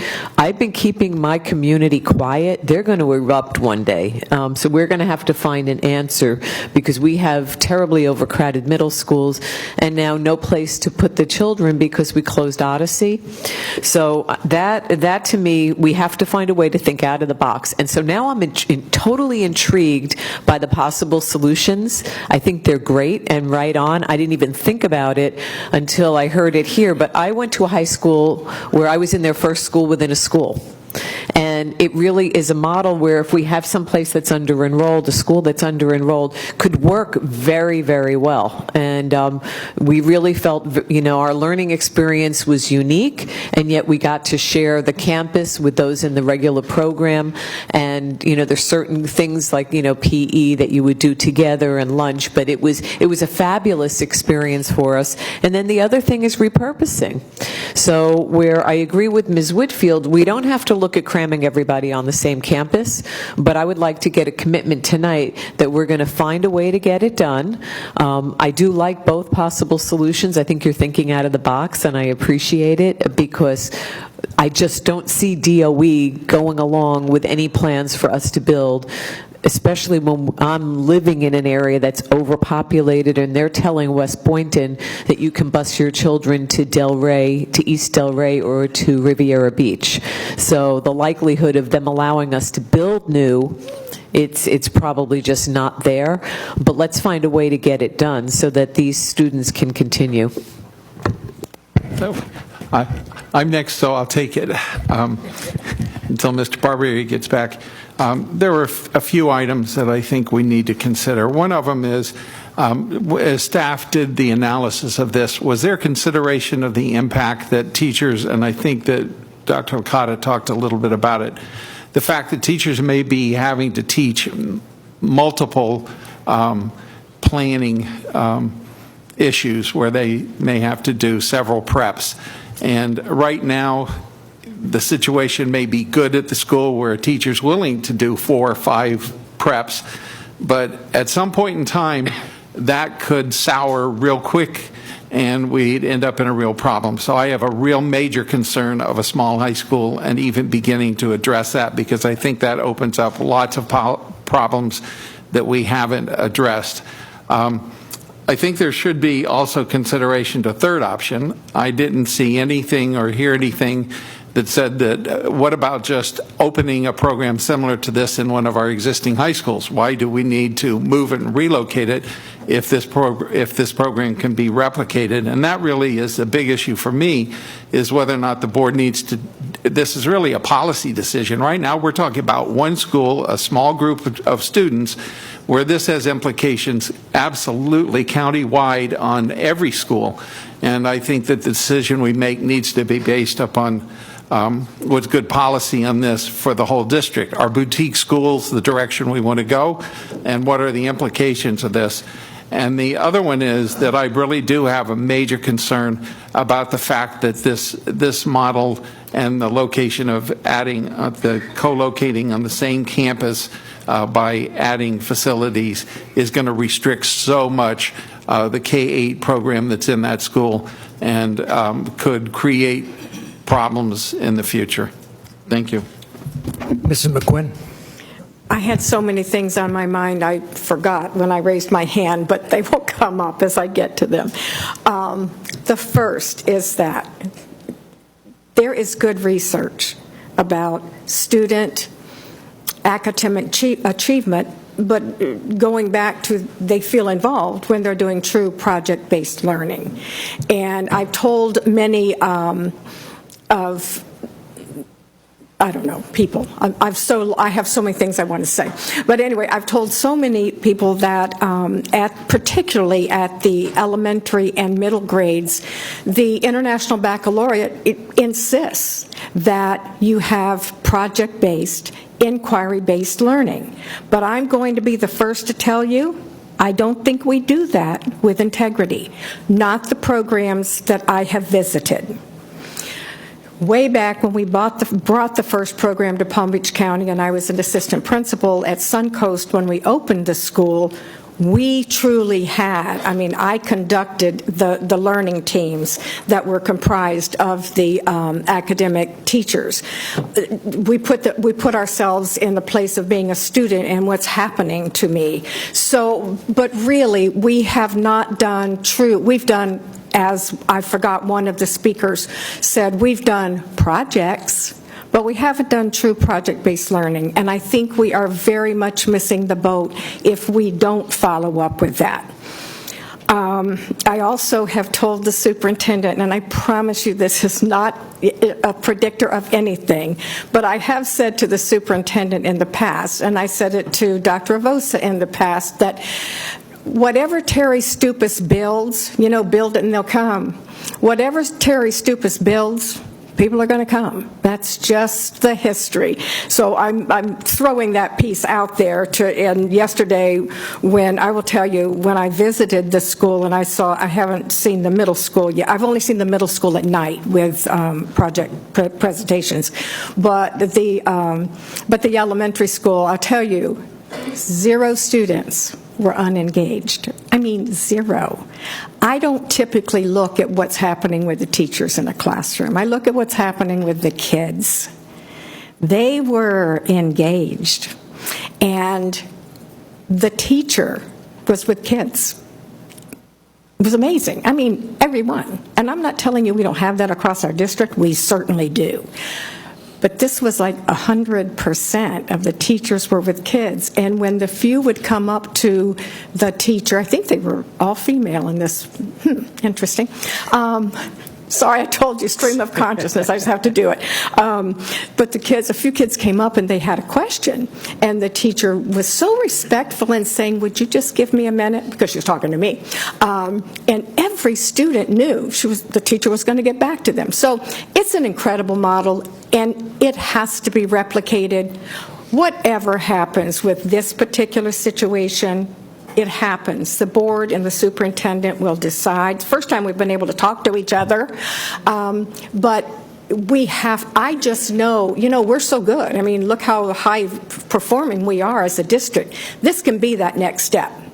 So one other thing that I don't think I heard, because I was making my own comments as we went along, so I'll ask the superintendent, did we include what can be an immediate answer next year for our string students at the conservatory school? Yeah, if I'm not mistaken, a parent came to us a couple of months ago and asked about that. And so one of the things that we were able to do, the deputy superintendent made a recommendation to me that we add a strings allocation at Gardens High School so that they can begin developing that program. So while we figure all of this out, there is that option on the north end for our students to go to. And I approved that about a month ago. Thank you, and I now yield my time. Dr. Robinson. So we're talking about a lot of things. So first, let me say, I'm waiting for us to have our choice workshop, because some of this fits into the big picture of options based on children's needs. And so we're talking about not just facility, we're also talking about programming, right? So, okay, I tried to write this down so I wouldn't stray, but let me just say, so I have 3 sons, and you may or may not know that I ended up on the school board after advocating for my children. And I would teacher shop, right? I would shop, actually I was in private practice, and I would shop the teachers that I had as patients to find the ones who could see the gifts and talents that whichever son I was talking about brought to the table, because like their mother, they're nonconformists, okay? Now, and actually when I was writing this down, I was going to name some of those teachers, but I will forget one, so I shouldn't do that. But I could tell you this, and I don't know how the conservatory school got on my individual radar, but I know Terry Stupis. Terry Stupis was, I'm going to call her the savior at Bach, right? Because sometimes the culture at Bach was not so inviting, but she was the one who would see the child and their gifts and would validate them and redirect them. And I will continue to thank her for my 2 sons whose lives she touched. And so, I met with some of the parents and these outstanding students. I just applaud you guys, okay?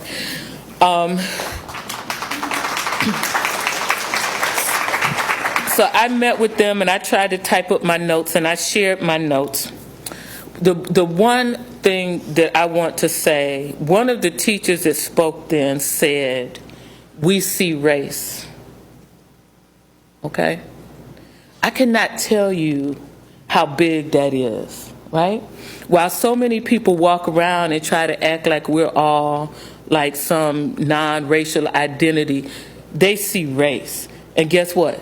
They see the individual, right?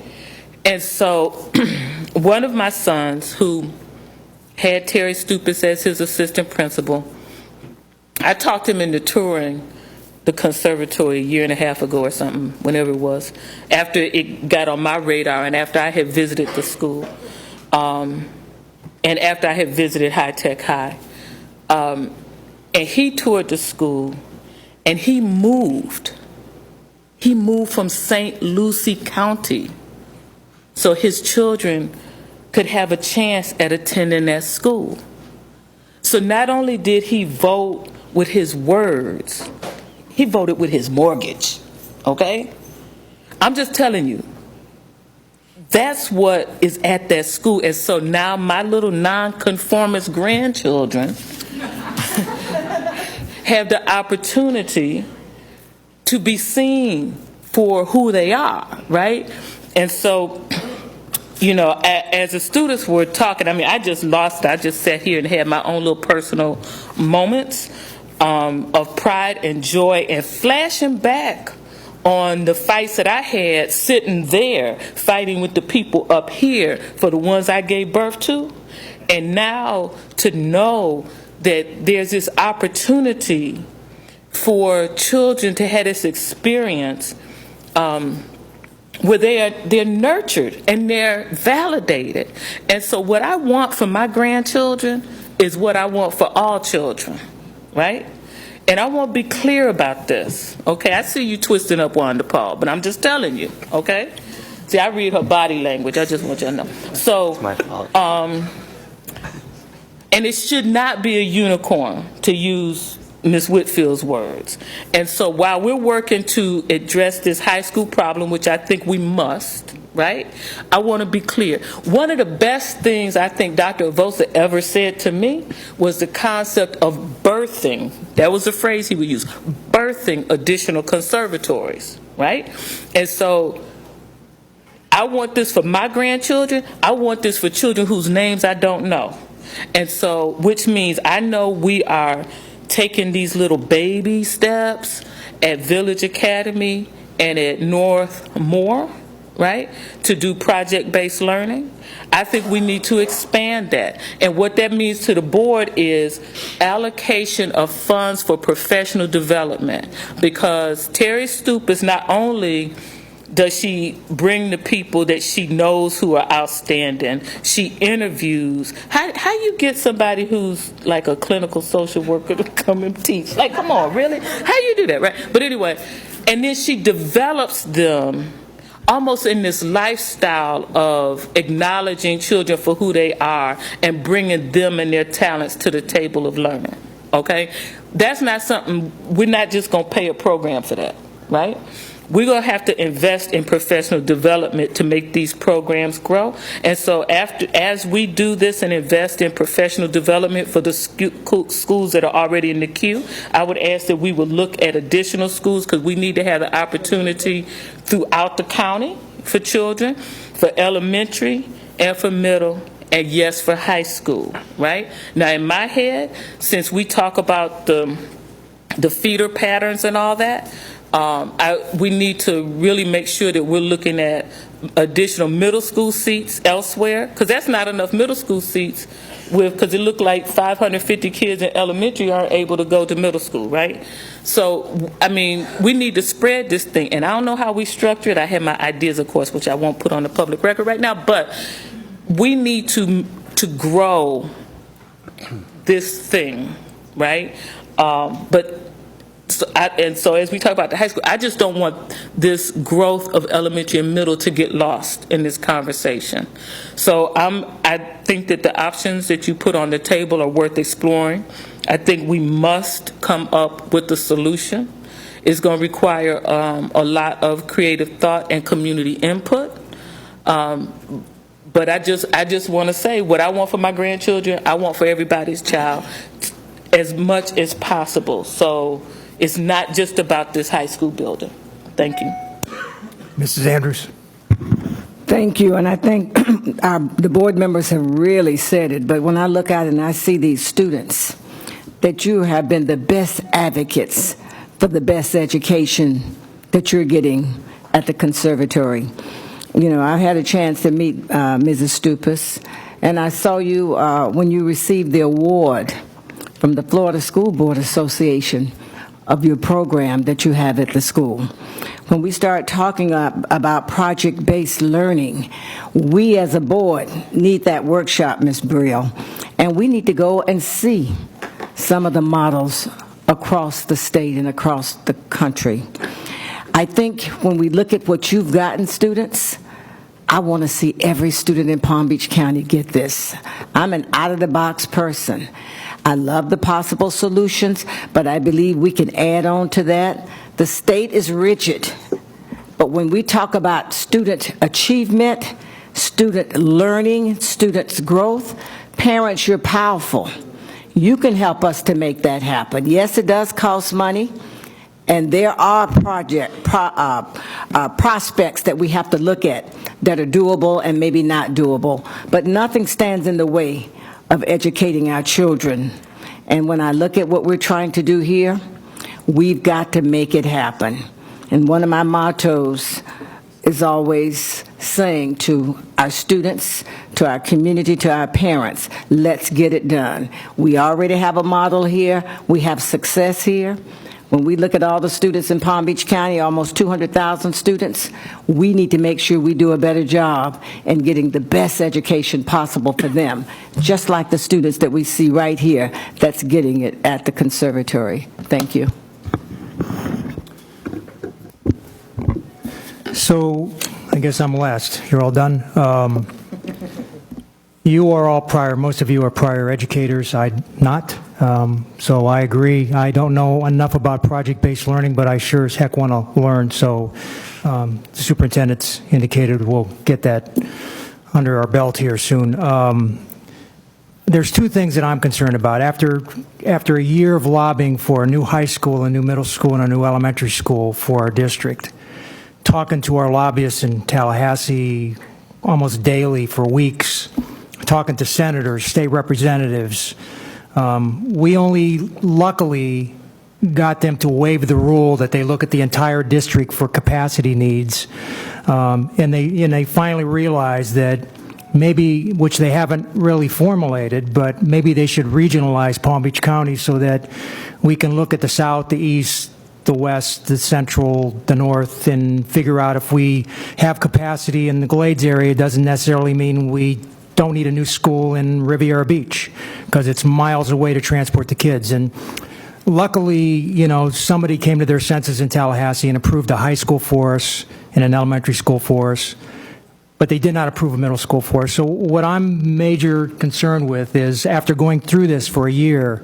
listening to parents scream about there was no room for their kids in the schools, I don't want us to jeopardize the project that we have on the books in our capital plan to increase the size of Jupiter High School.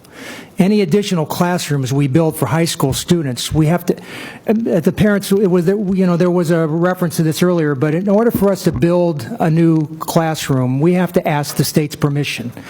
We can't just do it on our own. We have to go ask them if they allow us to do it, and they look at whether we have capacity in the other areas. If we were able to find the money and we were able to get them to agree to let us build high school classrooms at that location, which I don't think is feasible, what I heard today, but I'm not downplaying the idea that we should find another place to do this. They'll never approve both. They would never give us new classrooms at high school at Jupiter and new high school classrooms at the conservatory. They just won't do it. I just went through it. I know they won't do it. They're just too close to each other for them to do that. So, I mean, so we can't look at a place where we're going to build additional high school classrooms. If we're going to look at a school to put this in, we're going to have to find a school that has classrooms currently available, and then we use those classrooms to house the high school, the school-in-school thing that you all were talking about. And the other thing is the cost. I mean, we lobbied very successfully for the sales tax, and that sales tax money was set aside for very, very specific items, and it's all itemized on our website. We know exactly how much we have and where we can spend it, and nowhere in there was there ever talk about adding another high school at the conservatory. And I'm not saying that's not a great idea. I'm not trying to downplay the importance of what you all have taught me today, but we just would have to find the money. I mean, it's millions of dollars to add high school classrooms, and it's not in our budget. I mean, we're just now getting to the point where we can borrow money to build, a new school, but we don't have the capacity at this point to borrow much more, and we certainly don't have it in the sales tax revenue, which has all been absolutely identified where it's got to go, and that's basically take care of 10 years of problems that we didn't have the money to fix, and they're now that have to be fixed. The referendum money that we were luckily that the taxpayers, approved recently, we can't use a dime of that for something like this. All that money is allocated for security, which is one of the most important things that this board has to consider at the moment, is how to make sure our children are absolutely safe in their classrooms. And teachers. Every year we hire between 1,000 and 1,400 teachers. Within the first 5 years, 50% of those teachers are gone because we don't have enough money to pay them so they can stay here and work here and live here in this county because it's too expensive. So the voters realize that. So that money is already allocated for teachers, security, mental health professionals to make sure that, that we don't have any repeat of some of the horrible things that have happened around the country and most recently in Broward County. So I agree, Mr. Superintendent, we need to have, some workshops on this as soon as possible. I think you heard the board loud and clear. We'd like you to go back and find out how we can get this program so these kids that are currently at the middle school can move on to a high school program somewhere in the area. I don't know if that's in a current middle school we have, or you put it over. I don't know where you're going to find it, but I'll leave that up to your staff. Mrs. Paul seems to work miracles all the time, so we'll call on another miracle for Mrs. Paul to figure out how we can get this done. But I think all of us agree that it's a great program, and we need to find a way to fix it. And I don't know how you're going to have Mrs. Stupas. Maybe you can, do that one of those on Star Trek where you kind of beam her back and forth between the two schools, or you're going to have to see if we can clone her. I think they clone now in England, so maybe we can get another Mrs. Stupas somehow. But we're going to have to find, we're going to have to find the talent, too, to run that program that runs it the same as she does at that school if we find a place to put it. So your task is cut out for you, so go get it done. Yeah. So I'll say this. I think, one, I have to just say to the entire family at the conservatory, not only do I appreciate it, but this is the sort of community engagement that we desire to have. If there was anything that was done wrong in this process, this process should have been done a year ago. That's what the problem of all of this is. We should have been having this dialogue. The board should have been given an opportunity for us as a staff to go present the pros and cons, et cetera, so that we could have been further along. So now we're kind of starting at ground zero right now, just because of many of the things the board has mentioned. So there's no doubt in my mind. And one of the things I think upset me that I would get these interesting emails. No one was ever questioning the fidelity and how wonderful the K-8 program was. I don't know why people thought I was like getting rid of the whole school. That's wrong. So it's been very clear that not only is this school doing great, Terry's doing a great job, but I also don't want us I want us to understand that Terry was just really, responding to what the leadership at that time was doing. And so, no, there's no ill will there. But we're at a place now, we're moving forward. We have many projects to get done, and Mr. Barbieri and other board members have said across time, Ms. Paul is amazing, but she's doing the best she can. But now we're in a position as a staff where we go back, take the recommendations from the board, and we see what we can do. So over the next couple of months, because there's a lot to figure out. Like we still have our current capital plan projects moving forward. We still have all the other things that are happening. So now the question, I think Dr. Robinson or someone said, what may cause delay, we're going to have community conversations about, if not on that current site, then where, and what does that look like. And so for the public, it is not, and I've done this in other districts, it's not easy to close schools and say we're going to close you and bring someone else in. So, parents may not say nothing now until we go to show up to say, hey, we're closing your school to add another, like that. Those are all things that we have to work through. I'm not laughing because it's funny. I'm laughing because it's hard, and that's all you can do is laugh when you're getting treated like that. So we understand that this is going to be a slow walk, and I want to make sure we get it right, but there's no doubt in my mind we will be doing, Mr. Oswald, we will be doing a presentation to the board and the community about project-based learning. Many of us as principals have done that in our schools. And let me be clear. I think Mr. Barbarian were talking today. There's a lot of project-based learning going on in Palm Beach County. We have over 300 career and choice programs. That is called project-based learning. They are participating in something as part of their educational experience, whether it's automotive, whether it's music, you name it. This is Pete Licata and his team have built one of the most robust choice programs in the country. So it is happening. I think, but one of the things from hearing the community and having lunch with the chair today, maybe we're not doing a good enough job helping people understand exactly what it is. And so I think that's a part for the communications team and the choice team to figure out how to further educate the community about what's available. So I hear everybody loud and clear. We will do all of those workshops, and we will explore what options are available. But let me say this for the record. There's no way I can have this in place by August of this year. This is going to take too long for us to totally figure out, because as one of the parents said, and I think some board members said, there's still an existing school that we cannot put in the predicament where we have kids eating so early. Those are things that I wasn't aware of until they just presented. So we have a lot to figure out as it relates to the current. I don't want to compromise the great things that are happening today, trying to squeeze a bunch more into that space. Mr. Barbieri? Mrs. Brill? Thank you. In listening to the superintendent's comments, I realized I need to modify what I said. I'm not really going to be interested in repurposing schools. I'm going to be interested in the school within a school, and I'll tell you why. We're repurposing Odyssey Middle School.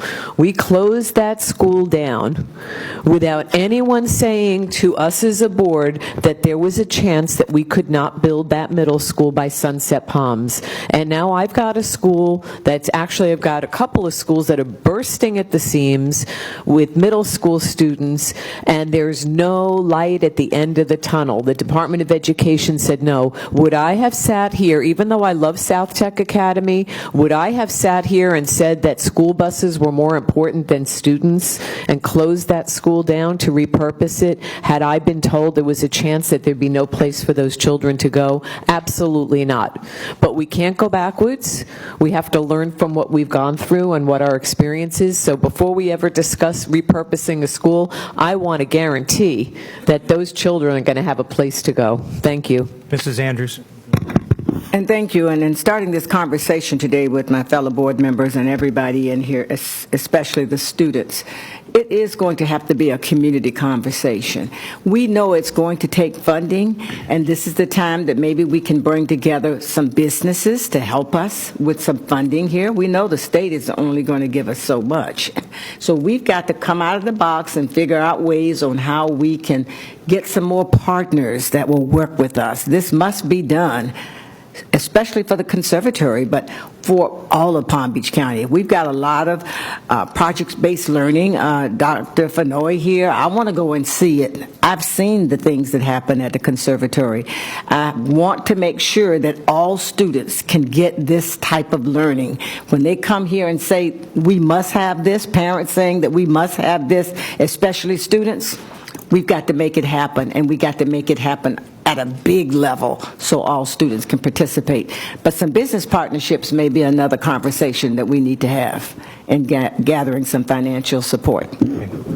Thank you. Then in closing, on behalf of the board, I want to thank all the parents that are here today. We've had difficult situations in the past where we were booed and there was cat calls, and I just appreciate the fact how respectful you've been while you listen to our administration tell us what's going on and your comments. And I received lots of emails, and you were very courteous in your emails, and I appreciate that. And I'm sure my colleagues appreciate the tone of your comments in your emails. So thank you for being respectful, and we'll do what we can to make sure that the things that you would like to happen.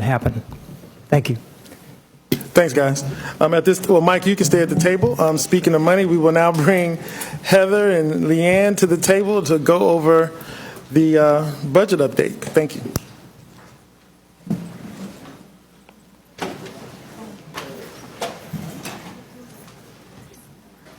Okay, good afternoon. Yes, I'm being joined by two members of our school finance dream team, two important members, Ms. Heather Canoose, Budget Director, Leanne Evans, Treasurer.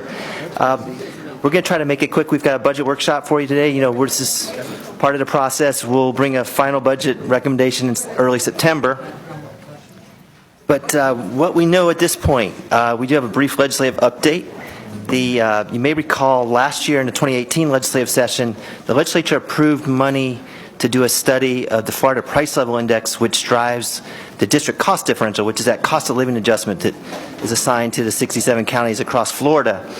And there was some concern about this study because Dr. Robinson will remember this. We went through a similar study back in 2003, which changed the formula. We had for years, we had a traditional market basket approach to the cost of living study, or the Florida Price Level Index. And in 2003, the big change there was they introduced a new variable called the amenities, or the amenities factors. And the premise of that was basically that people may be willing to work for less money if they have access to amenities like the beach or the Kravitz Center or different cultural type things. And we actually sued the state over that because it jeopardized our funding to some extent.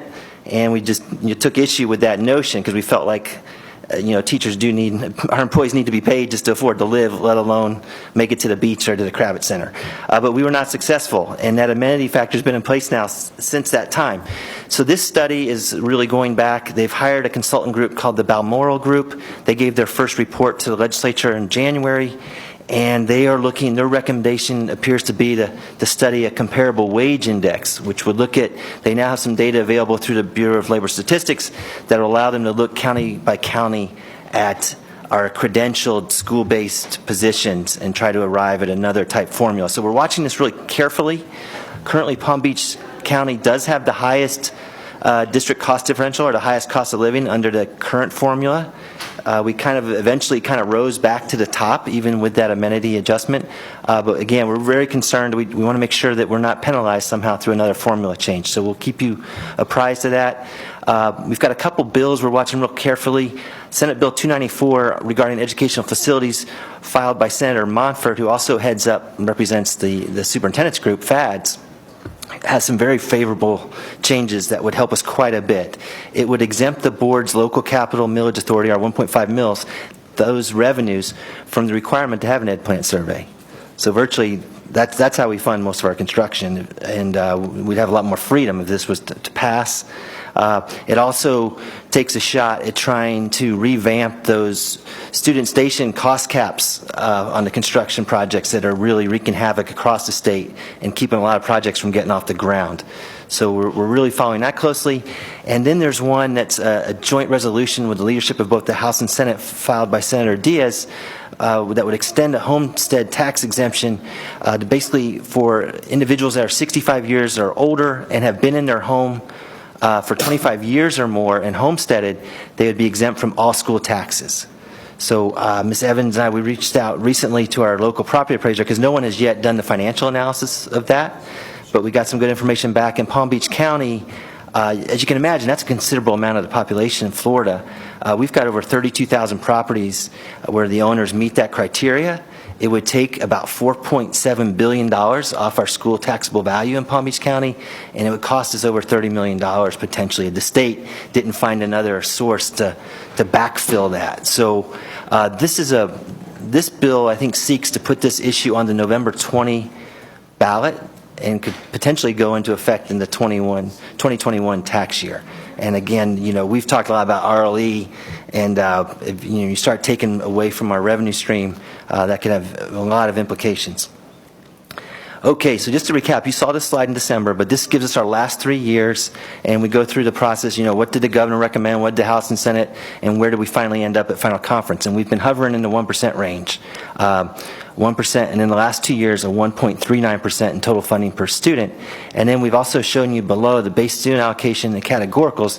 And the base student allocation is where we have the most flexibility with our funding and where we had the ability to go out and negotiate teacher raises and that type of thing.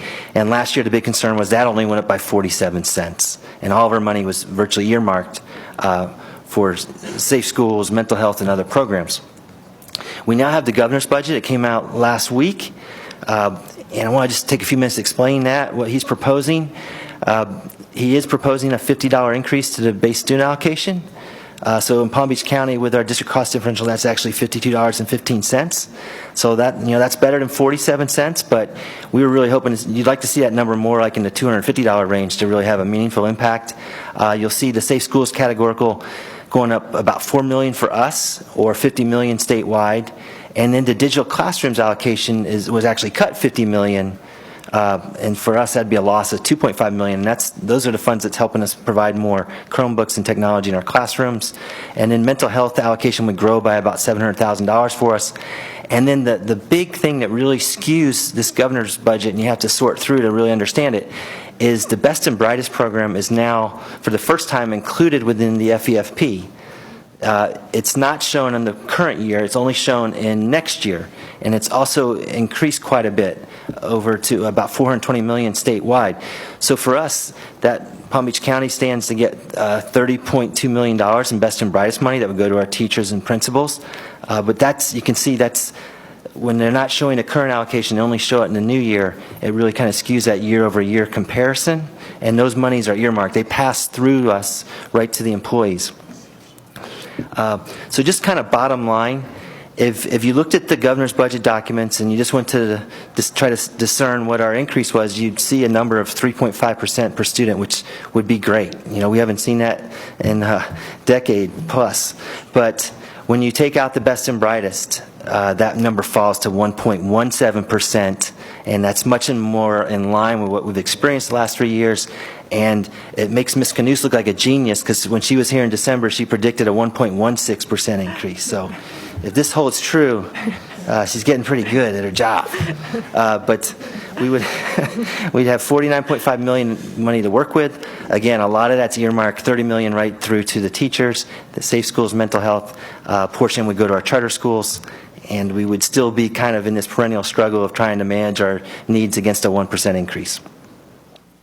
This just breaks it down a little bit for you, taking that $49.5 million and where we know we have mandates. The FRS rate is expected to go up again. That's what we contribute on behalf of our employees to the Florida retirement system. That's going to cost us about $2.5 million more next year, and that's a trend. Each year the board is kicking in a little bit more to keep that pension fund solid. I mentioned the mental health and safe schools, Best and Brightest. As our budget grows, even if it's growing in these restricted areas, per your policy, we like to grow the contingency reserve to keep pace. So that would take about $1.8 million. And then we do have some growth. You're going to see that, I didn't point it out, but we're only projected to grow now for our district over 600 students. We're projecting about 300 of those kids will be in our schools and up to 300 in charter schools. That requires we do hire some more teachers to serve those kids, and that's about $1.4 million. And then what we've always tried to do as we start our budget process is we look at that percentage increase that the state's providing, and we say, well, if that's the floor, we should try to establish a salary reserve equal to that percent. So a 1.17% salary increase, albeit very modest, that takes $11.1 million. So we've penciled that in, and when we put all these things on the page, you can see we no longer have any money to work with. We're actually about $2.2 million in the red in this scenario. It's very early. We'll be waiting for the House and the Senate to come up with their budget proposals, and we'll be workshopping again as we get closer to building you a budget recommendation. Okay, with that, I'm going to turn it over, and Ms. Canoose is going to take you through the general fund highlights, and then we'll follow that with Ms. Evans and your capital budget update. Well, with those minimal state increases that we're receiving, we're very fortunate that the voters approved the referendum in November. Our general fund budget is going to be approximately $2 billion this year, and the referendum comprises 10% of that, so approximately $200 million. Those referendum funds are earmarked for specific purposes and initiatives approved by the voters. And with that money, we're able to invest approximately $22 million in mental health initiatives, primarily staff and additional supports at the school sites, including expanding mental health and contracted services with community partners. We're also able to invest an additional $22 million in security. That's going to be expanding and adding additional officers, as well as the support staff that go along with expanding and adding those officers. And we're able to continue security initiatives that we implemented this current year that were purely dependent on whether the referendum was approved in order to continue them in the upcoming year. We'll be able to continue to fund over $50 million in fine arts teachers, elementary art, music, PE, choice, and career academy teachers. And finally, we'll be able to invest approximately $110 million to improve teacher pay. For those teachers that have at least 1 year of experience, they're going to be receiving an $1,000, $5,000, or $10,000 annual retention supplement. So in addition to those referendum initiatives, we also have some non-referendum initiatives, and those include adding additional support staff to the school. And what we're most excited about is increasing the fine arts allocation, the non-salary allocation, not just at elementaries, but all levels. I don't think that this per student allocation that we've had has been increased in probably nearly 20 years. And so the schools, when we were going around to present this to the different divisions, they're very excited about being able to receive this additional funding and be able to provide additional services to students. Just want to point out, we say these are non-referendum items, but that testing coordinator at our high schools, that was something the superintendent recommended and put in place. Although it's a testing coordinator and it doesn't really align with mental health or safety, it will free other members of the staff, like the counselors, to go back to counseling more and worrying less about testing. So there's kind of an indirect relationship there. And the high school principals were thrilled to. And Mike, if I could jump in. So as a former high school principal, I remember meeting with the principals asking this question. So if you all recall, the grand jury report talked about not only our counselor ratios, but also what were they doing outside of counseling. And so that was one of the, I remember Mike and I said, Mike, is there a way for us to figure out a position that could put, if counselors are being asked to do a lot of testing, is there a way to get someone in there? And in my last two high schools, I literally had a testing coordinator. I was like, that might be a simple way. And so thank you for making that work for the high school principals. They are very, very thankful. And the investments we were able to make, we were able to pay for and fund through realignments of existing resources. We are on track for our school budgets to have them released February 20th. Next week, we do have our meeting with the Budget Advisory Committee on February 14th, where we'll be getting into this information in more detail, especially with ESC and ELL. So the department budgets follows a parallel track as the school budget process. Each of the department heads will be presenting a line item review of their budgets to the superintendent and executive leadership the week of February 25th, and we'll be reporting out the results of that at the April Budget Advisory Committee meeting. I just want to say, too, that the February 20th budget release date for our schools is a big deal. That's a month earlier than they used to get it under the previous budget director, who used to take spring break to get it done. So Ms. Canusta has done a good work there, and that really helps our principals go out and recruit the best talent before they get hired by other districts and schools.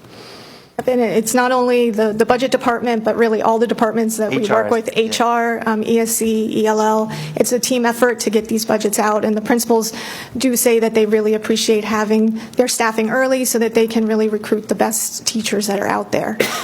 We continue to face challenges with our general fund budget.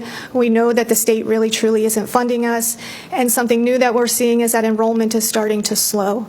And so when we have that enrollment growth start to slow, we have to make sure that we're setting aside additional funds in case the actual enrollment doesn't come in at the projected amount, because we then have to send that money back to DOE. So that's just adding an additional challenge that we have to face going forward. So with that, we're going to get into the capital projects. Good afternoon, everyone. So the capital budget, we bring this to you every year, and this information is going to look very familiar because we're required to do a 5-year plan. We actually do a 10-year plan here in Palm Beach County. So we're in the process right now of updating that 10-year plan. The departments all have the information, and I'm hoping that it comes back to me on Friday. The plan is to have the capital budget done with recommendations to go to the Budget Advisory Committee in April. So we're in the process of updating all this information right now. So this is what I'm guessing it's going to look like. I'll know more after Friday. And this is really how the last 10-year plan was broken out. This does not doesn't show the things that we're expecting to have changes. And I have a note at the bottom of this slide. There's some emerging issues for air conditioners and computers. We know there'll be some changes in the capital plan. I don't know that it will be significant. I expect it's going to look very similar to this slide. And just to refresh everyone's memory, the capital plan includes a lot of construction projects. These are the ones that were in last year's plan, and I don't know if we'll have any changes to those based on the last workshop. There might be something related to the conservatory. I don't know that information yet. And on this slide, any project that's in italics, it means it was on the referendum project list. I always have to have this slide. This is the debt service, and we've gone over this before. Basically, we're getting to the point where we will be borrowing. The bars in blue is new borrowing that we're projecting to do, the debt service associated with that. We have lots of capacity when you get out a few years, but right now it's very tight. Facility projects, a lot of this is the sales tax referendum. So that facility renewal project that lined for $949 million, every penny of that sales tax. So all that money is going to work right now. We're doing a lot of work at all of our facilities. Security projects, and those are being expedited, and we are waiting to hear back from the state on the security grant, and that would be added into the budget this year once it's approved. Classroom technology, we see those flat panels going out throughout the district. We may be expediting some of those depending on how fast they can get them out to the schools. Transportation, we bought a lot of buses in the last few years, and we continue to do that. That's part of the referendum. And then equipment, we will have a change. We are going to be increasing the allocation for purchasing and replacing musical instruments right along with what the operating budget is doing. So we're working together to make some changes at the schools. And as always, we're funding property insurance. We have reserves set aside. This is roughly 5% over the 10-year window. Most of it's in the last few years, and a lot of it is the sales tax reserve as well. We don't know for certain if we're going to get every penny we had expected with the sales tax. We won't know that until the end of the 10-year window. So these reserves aren't available to be used right away. They're set aside in the last few years of the 10-year window. And then charter schools, we have money set aside in the budget in case the state doesn't fully fund charter schools. If the state next year, and we will know after the legislative session is complete, if they do fund charter schools, that will free up some money in 2020, and we'll be using that most likely to deal with those emerging issues for air conditionings and computers, and we'll be bringing that back to you at the next workshop. Can I just interject a budget warning? Property insurance is on the rise with the disasters we're having and also with the cost of construction. Ms. Howard is battling against premium increases, so that's an area over the next 10 years we may have to dedicate more funding to. Okay, so the challenge is, you're not going to be surprised by any of this, the uncertainty of the capital outlay, of the charter school capital outlay, rising construction costs. You've heard that from Ms. Paul, that we're facing that going forward. All the construction projects are subject to the cost per student station cap unless they're funded specifically with the sales tax. Or impact fees, that's the other exemption. Everything has to be DOE approved. The sales tax money, just like with the general fund, all the referendum dollars are set aside for specific projects. We can't use them for anything else. So while the capital budget is much larger, it's set aside for deferred maintenance, technology, and transportation. And although the capital plan, this goes back to, we have 30 million square feet of facilities. There's a lot of work to be done to maintain these facilities. The sales tax is dealing with the deferred maintenance. We have to make sure we're dealing with the ongoing maintenance as well. So that's one of our biggest challenges. With that, I'll hand it back to Ms. Knust. Yeah, I think the board's seen us before. This is just our timeline and kind of our road to budget adoption in September. We'll continue to work with your budget advisory committee throughout the process. And we'll be back in front of you, I guess, again in May 1st. And at that point, we'll have a pretty good handle on what the legislature is going to do to us budgetarily. So, any questions? Questions?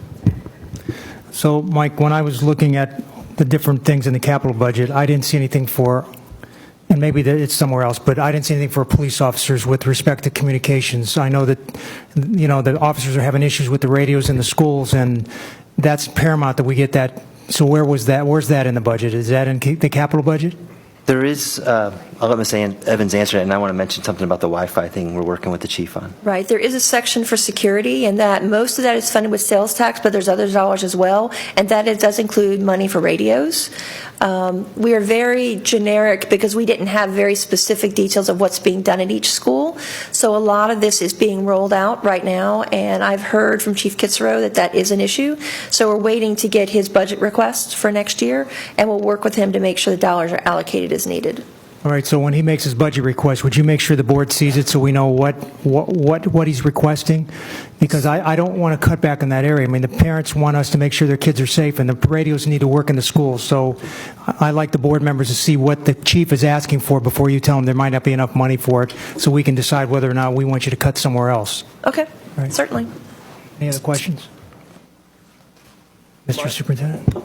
I was going to add two related things to the radios. First, Ms. Knust, with the referendum money's got the new officer radios budgeted. And then Chief Kitchener is working with our IT crew to see if there's some ability for the radios to kind of toggle between radio communication and then like Wi-Fi, so that as we continue to, we're improving the Wi-Fi throughout our schools, that may be another alternative where the radio can function through the Wi-Fi. So, but we're working closely with him, and I get your point. We'll bring back his requests unaltered, and then we'll have that discussion. I didn't mean it exactly like that, but I did, I guess. Any other questions? Mrs. Andrews? Thank you.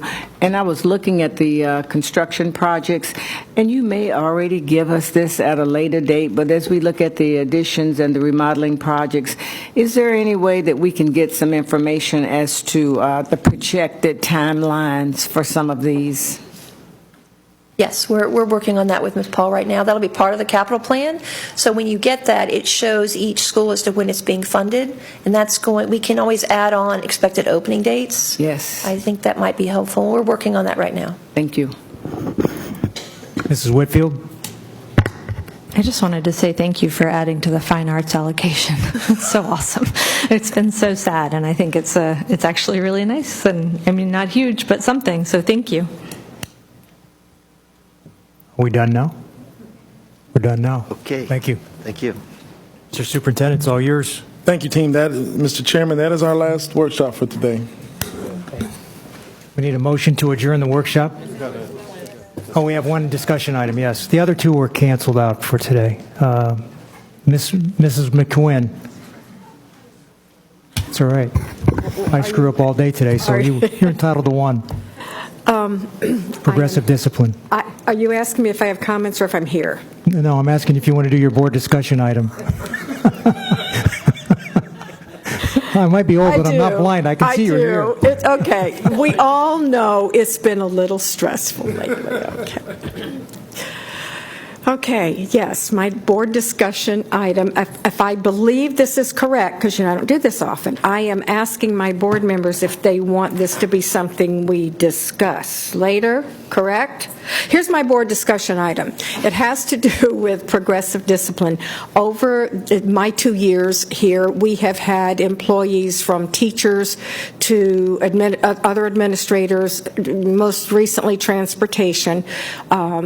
There has been a question about whether a particular progression of discipline has occurred. So my question will end up being, do we have a progressive discipline policy? And if we do, what is it?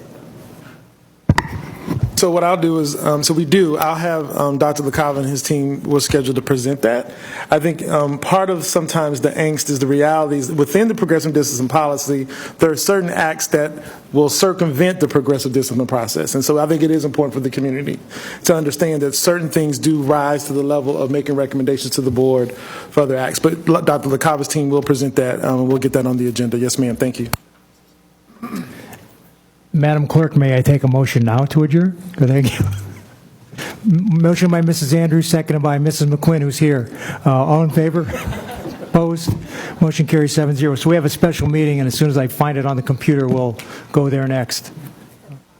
Hit the bottom.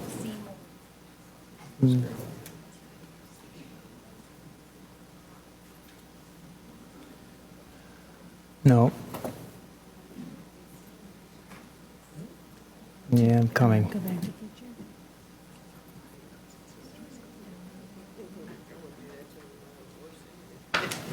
It is.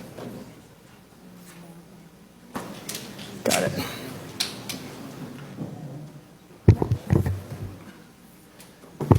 All right, since we have a separate set of minutes for this, you want to take the roll again and make sure Mrs. Quinn is still here?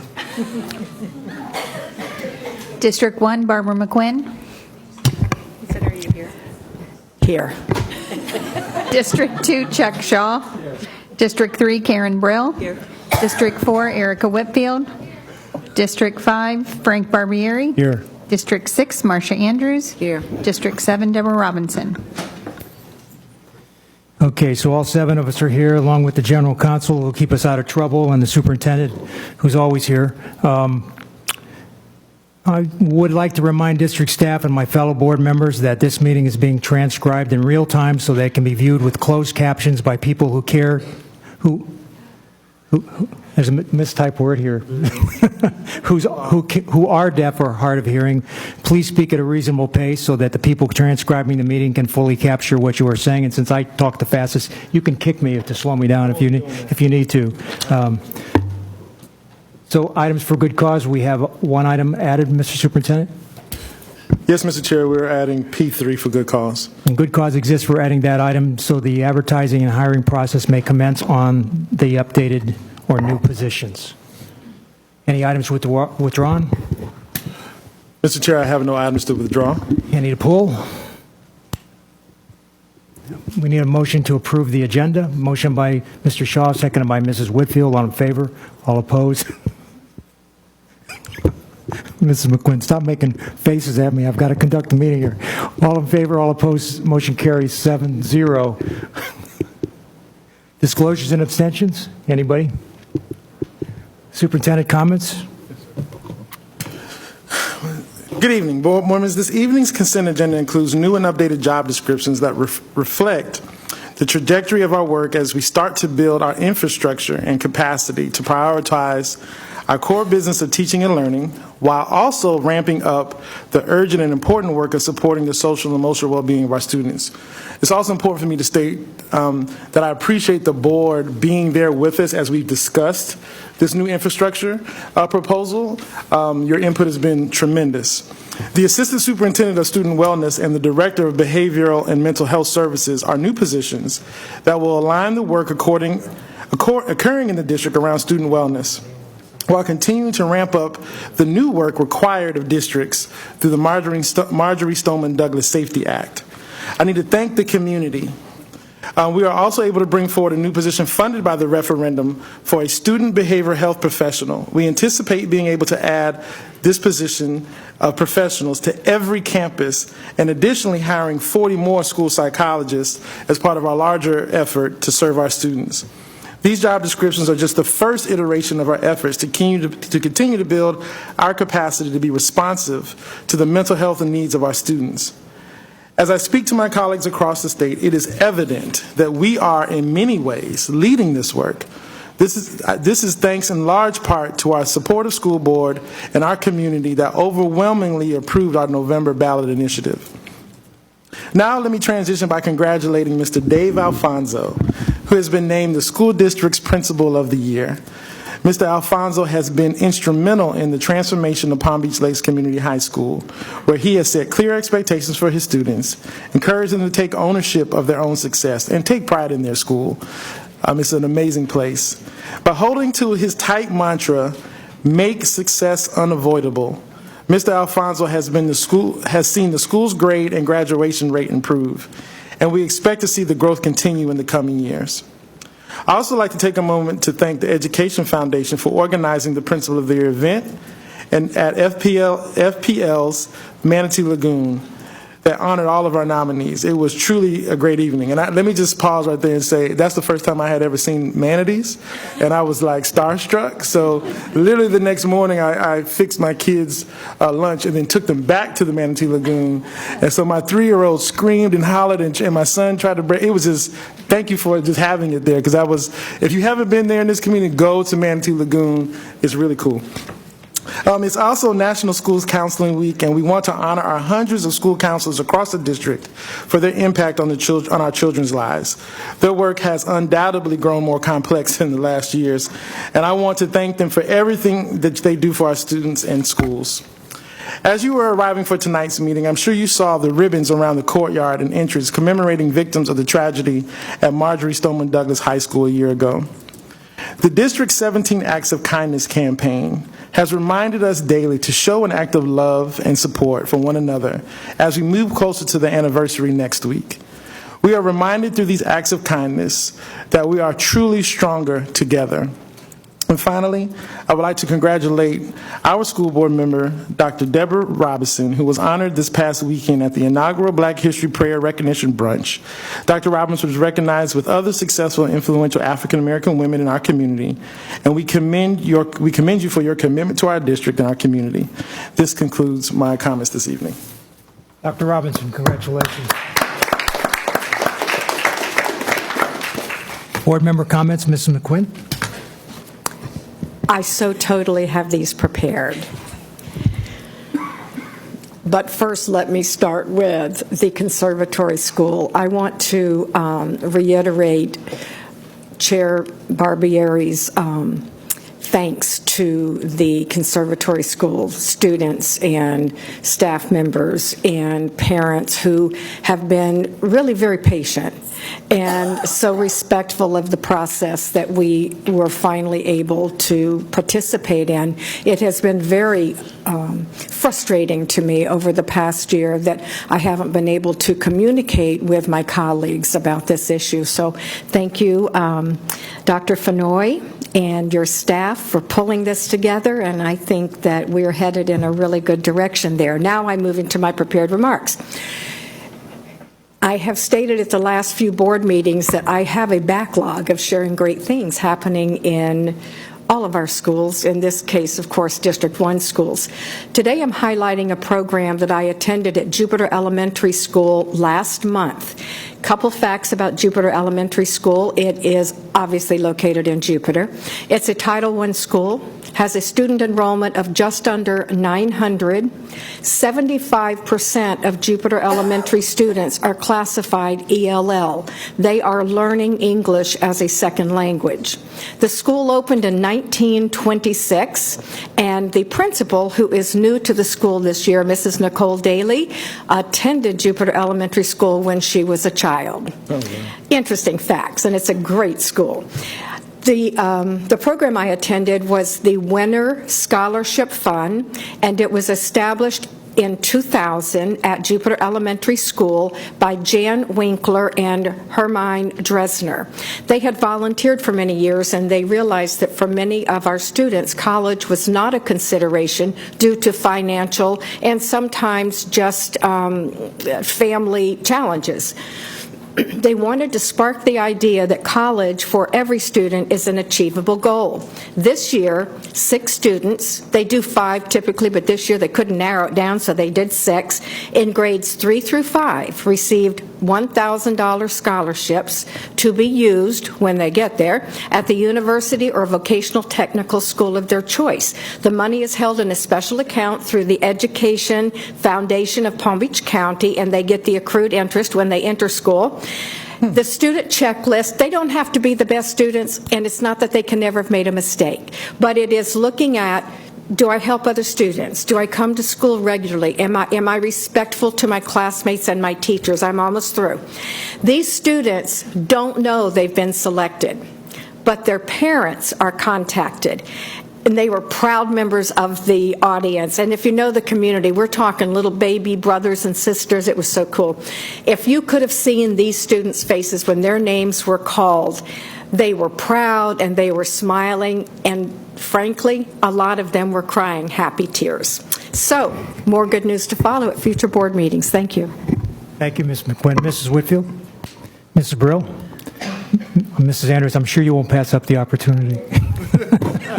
But I'll be quick. I had the opportunity to be at Crossroads Honor Roll breakfast to be the guest speaker, but what was most important there was the number of students on the honor roll at Crossroads Academy. It was a big deal, and I think some of you may have seen the video by the boys team at Crossroads. If you haven't seen it, I'm going to ask the principal to put it online for you. I mean, the chanting, the words of encouragement to all of the students at Crossroads, the excitement there. It was absolutely fabulous.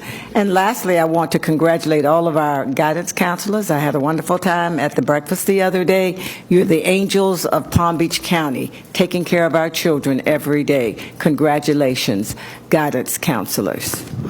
Thank you, Ms. Sanders. Dr. Robinson? Mr. Shaw?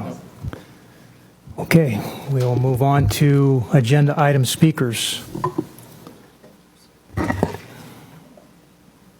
I'll call three at a time. If you would come up to the table and grab one of those microphones. Emma Banks, Jack Mikowski, and Francisco Lopez. By the way, those of you that are speaking on the renewals know that those items are on our consent agenda. So if you don't want to speak, you don't have to speak because none of them have been pulled. So that means that one of you just sat back down. So let me call the rest of you. So if you don't want to speak, the items are on consent, and none of the board members have pulled them, which means that they will pass tonight. Dr. Tony Stewart, Katrina Samuels, Ruth San Miguel Gutierrez, Caroline Taylor, Mary Green, Bruce Glover, Oscar Mondragon, and Ashley Rodriguez. Sarah Kolb. So any of you that would like to speak, there's lots of microphones. Come on up. You have 3 minutes to address the board. If you would just state your name when you start speaking, and keep in mind that we won't interact with you, but we take your comments under consideration. They usually start that way, don't they?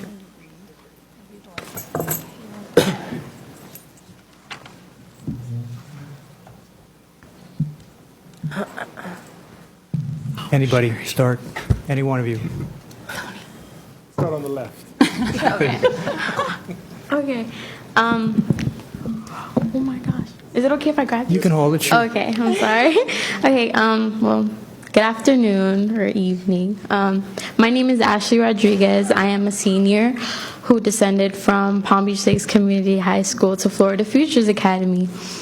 I may honestly admit I love the choice that I've made. Florida Futures has allowed me to work at my own pace and accomplish my work in complete confidence without having to fail in front of other students. I love the school and I love the principal, Ms. Taylor. She is such a kind soul, a person who tends to care for everyone and puts others before herself. You can see within her that she loves what she does and she truly cares for her students and seeing them thrive and prosper within their future. She has really helped me personally and has boosted my confidence. She has encouraged me within the moments that I feared my future and believed that I wasn't good enough to accomplish my desires. She motivated me to continue my dreams and to follow them with positivity and admiration. She is one of the few people who truthfully believed in me. Ms. Taylor has went out of her way to help me apply for colleges and scholarships just so that I can follow my career and my desires. Within Florida Futures, I feel safe, cared for, and confident. Despite what people may say about the school, I must honestly admit that it is amazing. Everyone has their own dreams and determination towards what they want and whether they want to continue school. This school, in my eyes, is impeccable, and I would most definitely recommend to anyone and everyone. Thank you. Thank you. Thank you.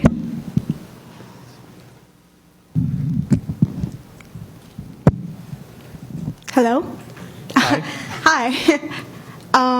My name is Sarah Kolb, and I am a graduate from Florida Futures Academy 2018 class. And I just want to say that Florida Futures Academy has provided me a safe place where I felt like everyone is a teacher to each other. I wasn't afraid to speak up and ask teachers for their undivided attention. And Ms. Taylor, although a very busy woman, prioritizes her students' needs and has always encouraged students to volunteer their time to the community, which I think is very important.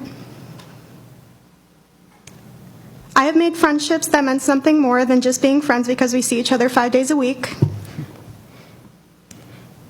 Most importantly, being a student at this school taught me that every other student was there because they want to be achievers, and I too remember feeling this way. Now, in 5 years' time, I will have earned my bachelor's degree in what I've always dreamed of doing. And hopefully after that, I will expand my education. I highly encourage you to reconsider renewing the contract in regards to Florida Futures Academy. Thank you. Thank you. Good afternoon, Mr. Chairman, Mr. Vice Chair, Dr. Fenori, members of the school board. Thank you for the opportunity to address the board today and for your consideration of our charter renewal. My name is Tony Stewart, and I'm proud to serve the students, families, and staff of Renaissance Charter School at Cypress. As a career educator with 19 years in both traditional and charter environments, several experiences have helped to fortify my belief of learning and leadership. My conviction rests on the belief that all children can be successful, particularly those who are in under-resourced environments when provided with personalized support and the insistence of high expectations. Our school serves almost 700 students, many of whom come to us with significant learning deficits or struggle with experiences that affect their social and emotional well-being, and sometimes both. In spite of these obstacles, Cypress, a Leader in Me school, empowers our students and teaches them that leadership can manifest in a myriad of ways, as our expectation is for everyone to make a positive contribution to our school. I'm grateful to serve in such a school where so many opportunities exist for our students to reach their greatest potential. I also take great pride in the strong partnerships that we maintain with our community and the positive, supportive relationships established with our parents, several of whom have joined me this afternoon.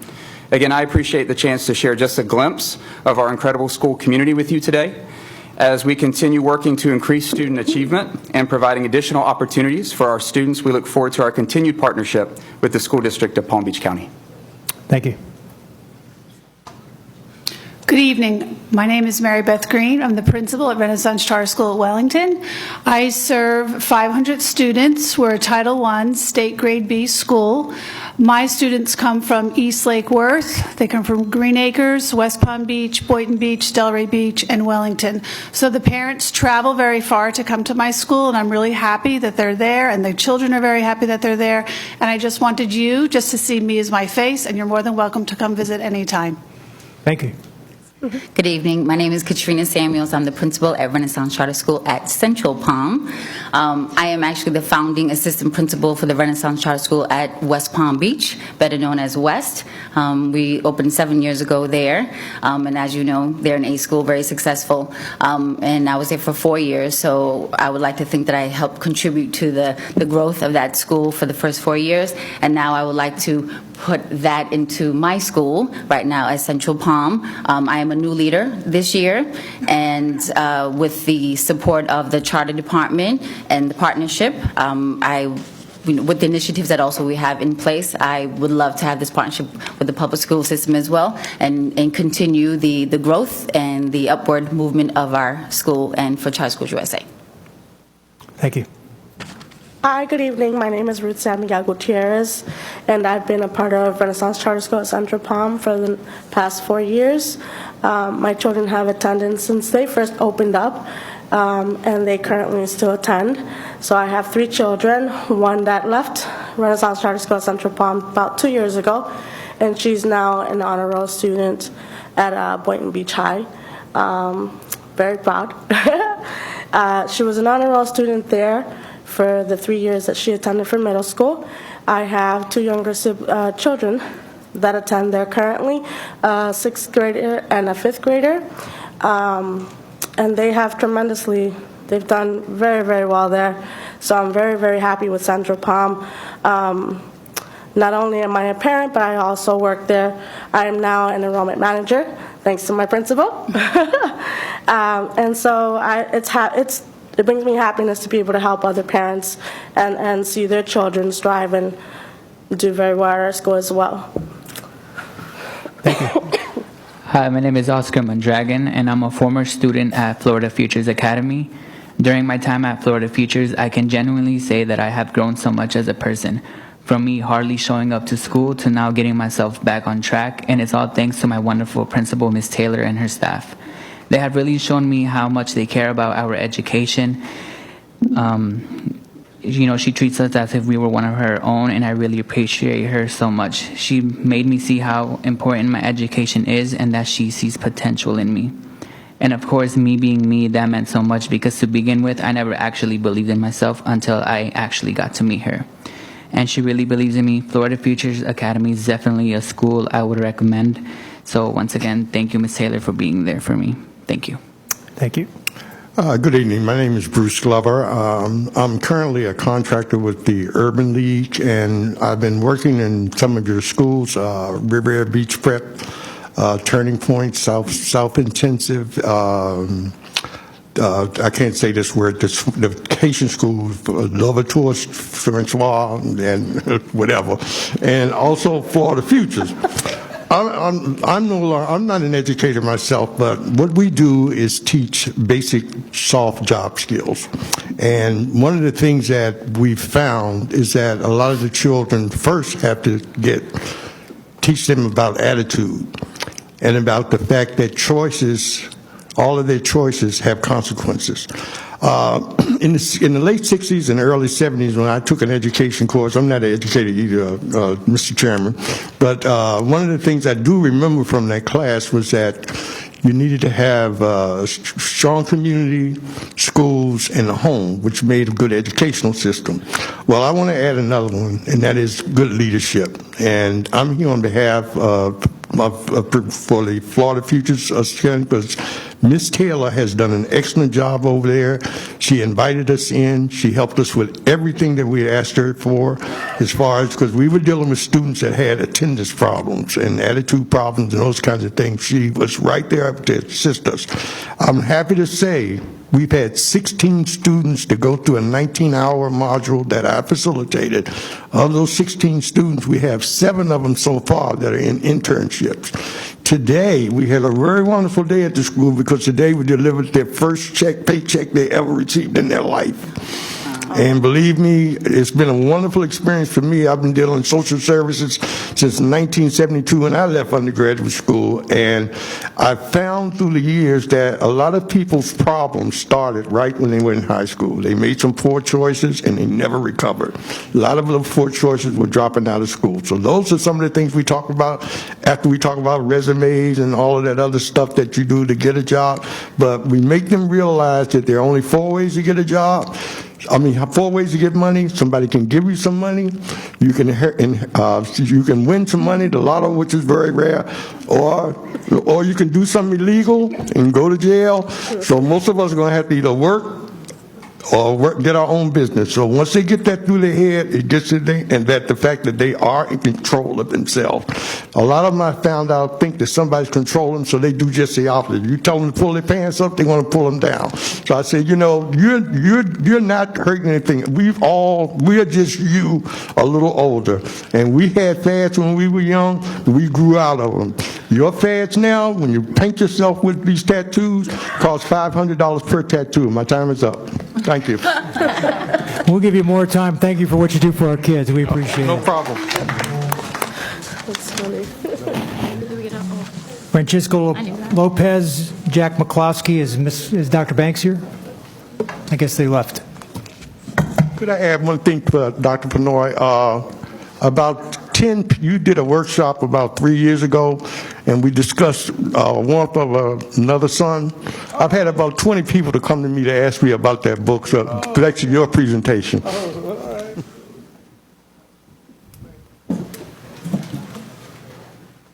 ahead, sir. Hello. Good evening. Thank you for giving us this time to talk a little bit about Inlet Grove Community High School. So I would like to my name is Francisco Lopez. I'm the principal of Inlet Grove Community High School. Dr. Banks was not able to be here. She had an emergency. But I would like to call our school as the hidden gem of Riviera Beach. Not many people know the tremendous job that Dr. Banks and our staff have done in order to transform that school to the top 10%, listed in the top 10% of all high schools in the United States. We are an A-rated school. We are a school that has about 86% economically disadvantaged students. And you all know that the barriers that come with poverty. And we have been able to be successful by giving students the exposure that they need in order to thrive in the careers they're interested in. So We want you to consider our renewal and give us the opportunity to expand and give those opportunities to other students so that way they can receive the quality education that they deserve. Inlet Grove is a career academy. We have different careers that are aligned with the standards, the academic standards that we have with Florida, and not only emphasize the reading and math and science, but also giving the opportunity to students to explore the different careers there are in our community. So for that, we are grateful, and we want you to continue supporting in our mission. Thank you. Thank you. Good evening. I'm Dr. Charles Woodard. I'm the board chair of Inlet Grove. And on behalf of the board, we want to also thank you for the fine work that you do. And we see also that you're acknowledging the fine work that we do also. Mr. Lopez has detailed a lot of the things that has happened over the past year. And I just want to support him in that regard. They are a family. We are a family. And as a result, we individualize what we do with our students so that we can ensure that we meet their needs. Without the teachers and the staff, they would not have accomplished what they are accomplishing. And so that's a tribute to them. And I'm proud to be associated with Inlet Grove and look forward to continued association and cooperation and collaboration with you. Thank you. Thank you, Doc. Yes, ma'am. My name is Carolyn Taylor, and I'm the principal at Florida Futures Academy Charter High School. You've met two of my former students, and one who is currently a graduating senior and our valedictorian. Since 2016, I have had the pleasure of graduating 31 students. We're a small school, but a mighty school. My first valedictorian just graduated this past June from Hillsborough Community College. I have one young man at the United States Air Force. He's leaving Saturday, to go to Travis Air Force Base. My other one is a U.S. Marines. He is being deployed next week. I have 3 students at Full Sail College in Orlando. I have 5 students at Palm Beach State Community College. 2 are going to be teachers. We were allowed to had the opportunity to attend the Historically Black College Fair and Latino College Fair. The 2 students that were here, between the 2 of them, were awarded $35,000 in scholarship money. First time ever my babies, I call them my babies, have ever been acknowledged for scholarship funds. We partner with the United States Army, United States Navy, Inspire Youth, Urban League, Urban Youth Impact, Chrysalis, and now with community partners. We have a pilot program for coding class, and we're working to seek Microsoft certification and Microsoft Office Specialist for those students who cannot go to college. Now, all my babies are geared for college. Some of them have to go training or vocational. They have to have some kind of program to set them in that they'll be able to take care of themselves if something should happen to their parents. So they're all set there. Everyone has signed up to take the ACT this Saturday. So Forest Hill, Palm Beach Gardens, going to have Florida Futures Academy students in their chairs testing this Saturday. I want to thank the board for thinking of us, approving our contract, and 2, I look forward to working with you in the next couple of years, possible. Thank you very much.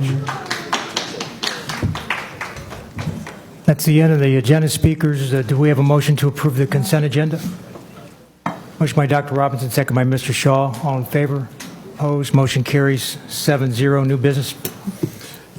Yes, sir, Mr. Chair. I recommend the board approve the job descriptions as submitted. Motion by Mrs. Whitfield, seconded by Mrs. Andrews. Discussion? Mrs. Whitfield, then Mrs. Andrews, then Dr. Robinson. You miss me. Me? Oh, I'm sorry, Mrs. Whitfield, Mrs. Brill, and then Dr. Anderson. thank you. I just wanted to talk quickly about the Assistant Superintendent for Student Wellness position. So before I had this position that I'm in right now, I worked on wellness. It was a big primary part of my life. And since I've been in the position I'm in now, I've served as the liaison to the wellness policy task force. And I've been looking through that job description, and it's great, and it's very exciting that we are headed down the direction of mental health and working on really that as a priority for the district. The only concern that I have is that the wellness policy, though it has quite a large focus on nutrition and physical activity, it was created to work on nutrition. We, as a group, as a very large task force that meets in this room, have worked pretty diligently with the community to expand that wellness policy to include a lot on mental health and wellness of students that I think really ties very much into this job description. We have quite a bit of staff that I think will be under the this new department and this area, this assistant superintendent that have worked on that wellness policy. So one of the things that I have been thinking about is how we will make sure to respect the work that has already been done for so long by this wellness policy task force, so many community members, so many people that have worked on this. How do we respect that in this new position? I understand that maybe with the focus on nutrition that it shouldn't necessarily be underneath this position, but I do think there should be some sort of a coordination that we plan for it to occur. I'm just concerned that this new position, as we are developing everything from scratch, that we are not going to look at all of the work and all of the community partnerships that have already been done and some of the pieces that have been figured out. So I would like to ask that as we go forward with developing this new department, that we really look at the work that the school district has already done and the partnerships that are already out there, and make sure that that is included in the work as we go forward. Thank you. We will. Thank you. We'll do that. Ms. Brill. Thank you. And I have a number of concerns about the positions under number 2. But what I would like to do is make a motion that we split number 2 out and vote for numbers 1 and number 3 separately, because I would like to support those. So I am making a motion that we vote separately for the descriptions under number 2, if I'm able to do that. We have a motion on the floor, so you'll have to make an amendment. So you're making an amendment to vote on 1 and 3. Okay. Or just pull 2 out for this. Pull 2 out, yeah. Was seconded by Dr. Robinson. Any discussion? All in favor?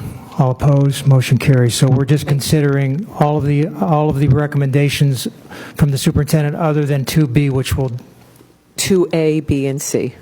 Oh, you're pulling all 2A, B, and C out. Okay. So we're discussing the other ones at this point. You have anything you want to say? Well, are we voting on 1 and 3 right now? I want to see if there's any more discussion on the other. Dr. Robinson? No more discussion? No. All right. All in favor? All opposed? Motion carries 7-0. So now we're looking at the superintendent's recommendations on the student wellness, revised and new job descriptions. Thank you. Mrs. Brill? Okay, thank you. So my concerns that, first off, we received this in a silo. I need to see what the organization is going to look like. I did tell this to the superintendent. My concerns are, and I agree, we need the professional school behavioral health. But my concerns are where we have the Director of Behavioral and Mental Health Services reporting into the Assistant Superintendent of Student Wellness.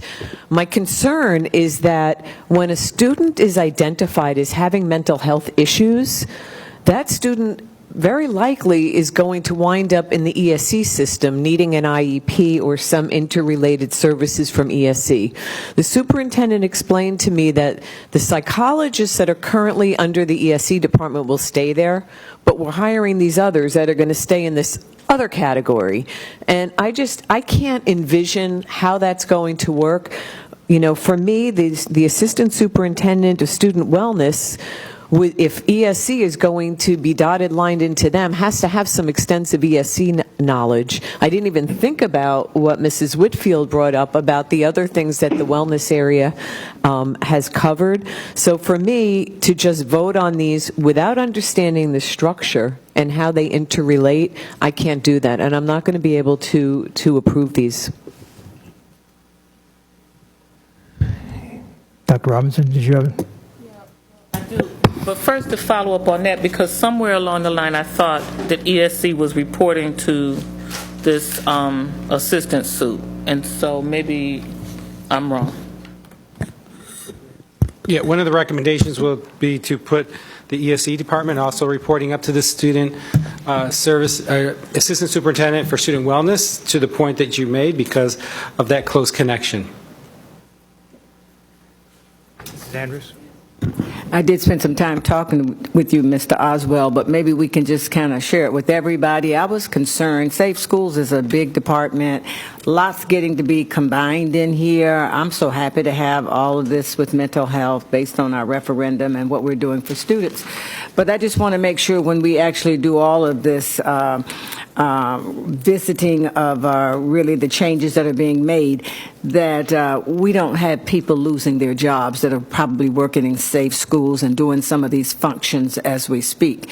And I think you assured me that this is just bringing on the additional help that's needed for our children in our schools through mental health. But I was just really concerned as to how it was going to look based on all the people that actually work in our Safe Schools department and some of these other departments. Where will they land in reference to all of this? Yeah, so actually, the opposite will be happening. We'll actually be adding positions.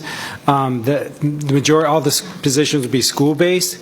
So we're actually expanding the positions that we do with our co-located services with our partners, the behavioral health agreements. We're actually adding additional dollars. Mr. Burke presented that earlier. We're putting additional dollars. So we want to expand those services for those students who are truly ill or identified with some type of mental illness that do the deep work. The new professional position will help deal with a lot of the MTSS work, so we're expanding that. The positions that currently exist in Safe Schools, some of them will stay in Safe Schools, some would move over to the Director of Mental and Behavioral Health Services Department to align all of the new work that we started this year around 7026, the new work around the referendum, as well as school counseling, so absolutely nobody will be losing their job, just adjusting. Okay. Ms. Brill? Thank you. My problem, again, we've asked for a workshop to know what we're doing in terms of mental health, and we really haven't had that. We don't, I don't feel confident. I can't answer the public on how we're dealing with all of this in our system and in the organization. My first request to the superintendent is when you're bringing us back new positions, that you please give us an org chart, because we need to see how these pieces fit together. But, I will reiterate that, I can't support these positions until I see the big picture. I want to see how it's all going to relate together. I know that it's going to be fluid. We may make changes, but to just give us these without giving us the whole picture, for me, I just can't go along with it.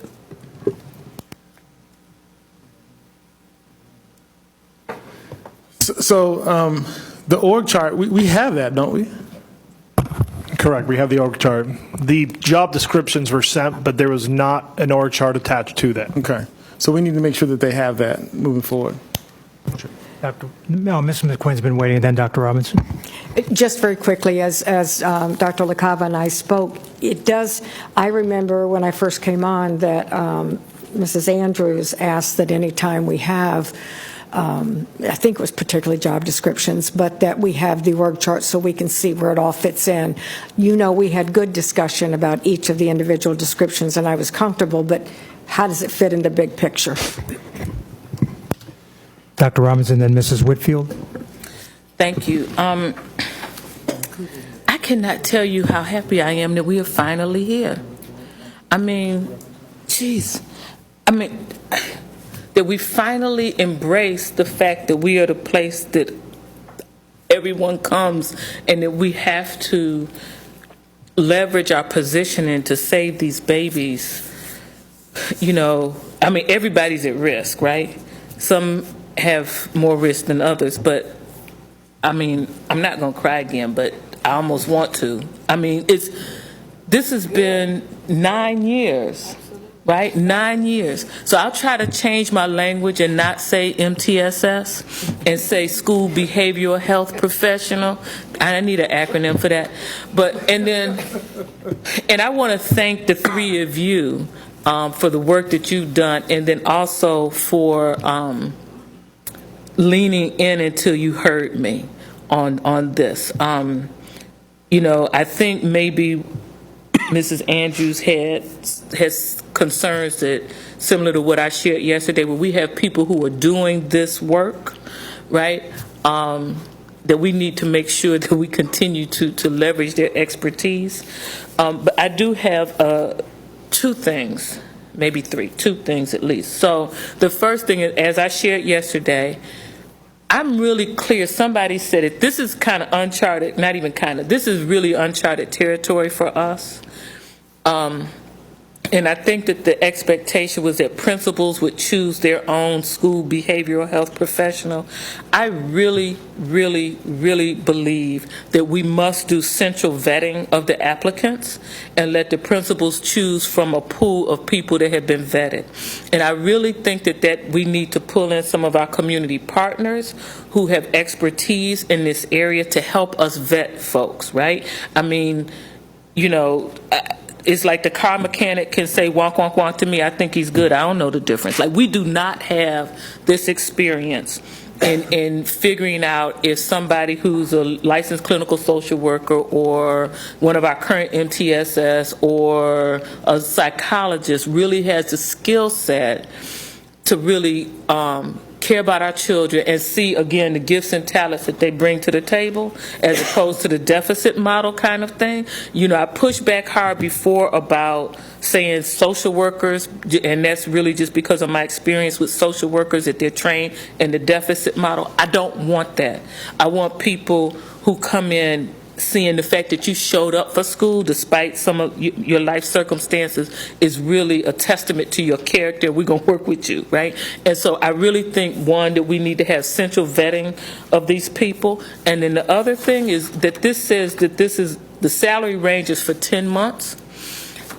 I don't know how we do it, but some sites need to have people for 12 months. If we mean what we say. Right? So I still have some concerns about, I'm still not sure that people really see what I see about the tiering of these services. So in my mind, these folks will be first line. I'm going to accept the job description as it is, because I think I kind of beat you up enough about it. But these folks are the first line of contact for the social-emotional well-being stuff on campus, right? And they are like the triage. So it will free the school psychologists and the guidance counselors to do what only they can do, right? And so I just want to be clear about that, because, and I guess whenever, assuming all this passes and we hire the director and then the assistant superintendent, that'll be something that I'll just need to make sure that they see. Because when you go to the doctor's office, your doctor does not greet you at the door and take your temperature, okay? And that's what I'm trying to get people to see. The medical assistant greets you at the door and takes your temperature and vital signs, and that's the equivalent for this professional. They're the first line, and we leave the experts, which in my analogy is the physician, or in this case, the psychologists and social workers, to do what only they can do. And so I'm just thrilled that we're here. I just don't want us to mess this up. So thank you. If, I know there's two more of you who want to speak. The superintendent has indicated that to make sure that you all can see the org chart and you're comfortable with what we're doing, why don't we just table this until the next meeting so that everybody can get their questions answered? You have an opportunity to meet. I had the opportunity to meet with the deputy superintendent, and he explained the org chart to me, so I got it. But if some of you haven't seen that, you obviously need to be comfortable with what you're voting on. So why don't we just instead? Can I please make my comment still, though? Pardon me? Can I still please make my comment before you table it? Sure, go ahead. Thank you. I'm really stuck on this one thing that I know that it's not going to be popular for me to say this, but I keep looking at this thing and it just keeps sticking out at me like a sore thumb. This whole first beginning part of this is all about being a principal. And like, to me, there are so many people in this district who aren't principals and do a fabulous job.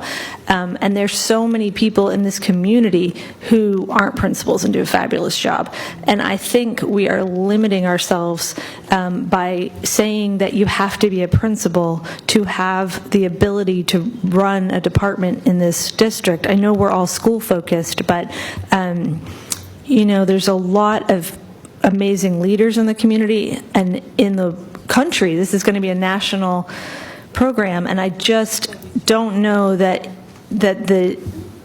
like, if you start at master's degree in education, ed leadership, like certification, experience as educational administrator, eligible for Florida educator certification. I mean, it's just, it clearly was written as a assistant superintendent job first, and then the part that's the most important, which is all the mental health work, was added on last. And to me, that's the wrong direction. It should be the mental health work, which is the really key part, at the top, and then underneath that is, okay, maybe if you have like experience within schools, awesome, but I think we're going to be surrounded by people who have experience in schools. We have superintendents and assistant superintendents coming out of our ears. So I think that this is a very special person, and I know it's not a popular concept, but I'm not a teacher, and I do this. So, I think we can think broader. Thanks. Mrs. McQuinn, then Mrs. Andrews, then Dr. Robinson, then Ms. Brill. So much for Thank you. tabling. I just wanted, you can just tell me what steps we need to do, but I hesitate for us to put off the school-based behavioral, that person, the professional school behavioral health, going along with Dr. Robinson's thought about being vetted at the district first, and then principals being able to interview and select what works for them. I hate to put that one off because I'd like to get somebody in the schools. Mrs. Andrews? Thank you, and I did share earlier that I was over at Crossroads, and I saw one of your behavior professionals, and somebody told me, I guess it was Keith on yesterday, you have them at all of your alternative schools. It was very impressive to see that individual work with those students on last week when I was there. So I just saw it in action, and I'm very pleased with what we're doing. And one of the last things I want to say is I want to thank the public, the referendum, the money that we're getting to do this. This is what it's all about. I was at a town hall last week, and I thank them, and I want to thank everybody that voted for this, because it's really going to make a difference for our children. Thank you. Dr. Robinson. Thank you. So first, let me talk about this time-sensitive thing, because I really don't want to table this. Can you just get the org chart to us now?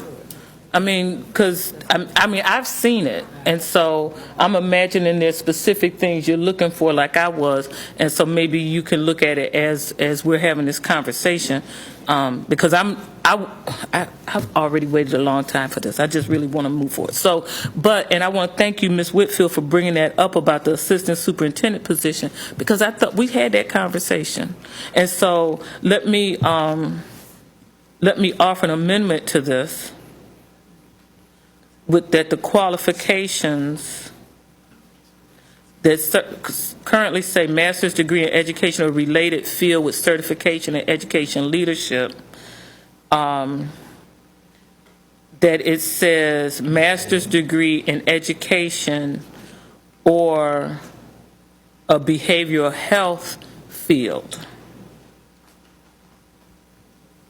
and remove the part about the certification in education leadership. So the one question I have for the board, and let me, Can I get a second on that? Oh, I'm sorry. Okay. Okay. We have Ms. Brill seconded. Go ahead. Okay. So my question, and for the public to understand, this is how this process is supposed to work. We're supposed to present ideas to the board, and the board gives us feedback and we make adjustments. So the one thing that I want to ask the board when we think about the qualifications, so I agree on one level, and then there's another area where I'm struggling. So I agree that we need someone who actually understands the work, but where I struggle is their ability to manage large, complex teams.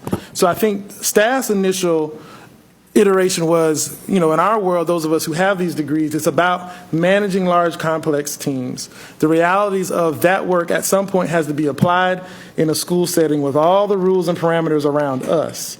And so to take someone off the street who's never dealt with the school setting and our bureaucracy and our stuff was probably why we didn't consider other people. Now, so again, it has to be yes and, because I think if you are a mental health professional, I need to know that you ran an organization.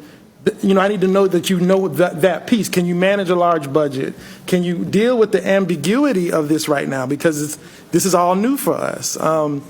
Manage strong personality. Again, there's a lot of the soft skill type of things. Managing, working with the board. Like, you have to remember, in a lot of their worlds, they just do what they want.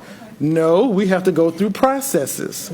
And so, to Ms. Whitfield's point, I get it, but I want you to understand our thinking is this is still within the 10th largest school district in the country, and that person is going to have to be similar to the Chief Kitt's role, a person that can be our spokesperson and deal with the tough questions from the variety of communities coming forward. I sent the organizational chart, but I don't know if it opens under your Visio. I don't have it in PDF. We're going to try to print it and just give it to you. Okay. I have Ms. Brill, then I have Mrs. Whitfield, then I have Dr. Robinson. Yeah, we have an amendment on the table. You're all discussing this amendment? Thank you. Well,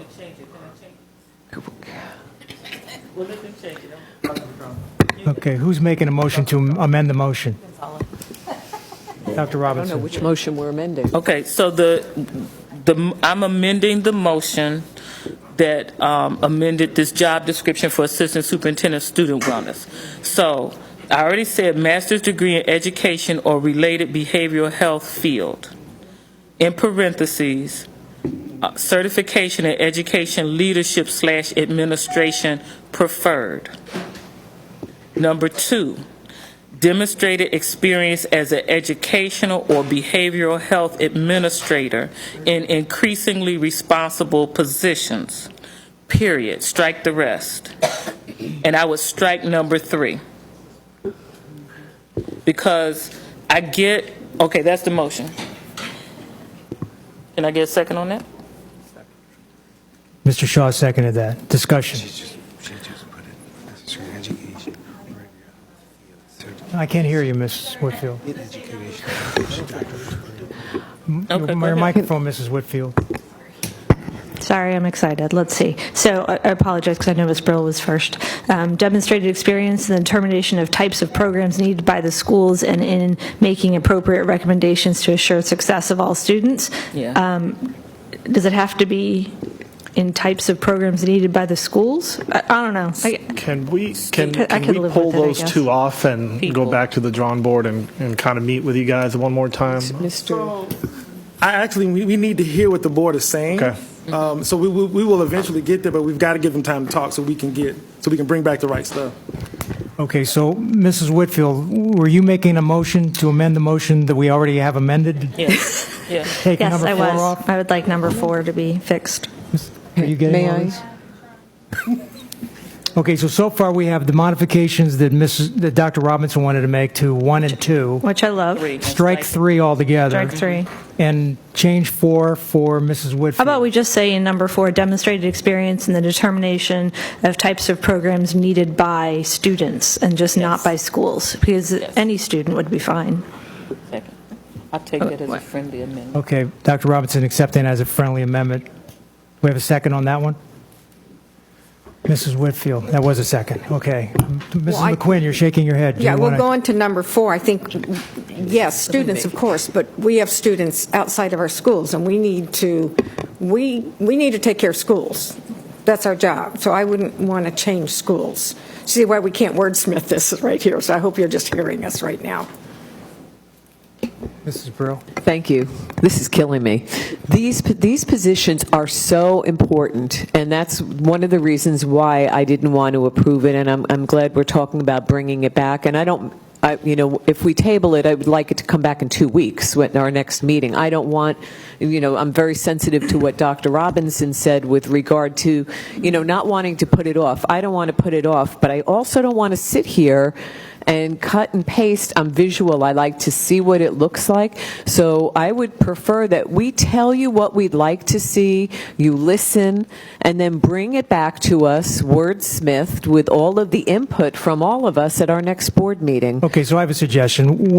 Withdraw the motion. Let's go down the dais. You tell them each one, we'll go through 1, 2, 3, 4, 5, each one of those items, and each of you tell the district administration what you would like to see. So can somebody just withdraw? I don't even know who made the motion last. Withdraw it? Everybody's raising their hand to withdraw it, so that motion is withdrawn. Okay, so... Wait, what are we talking about? Which is... The amendments? Okay, so what we have right now is...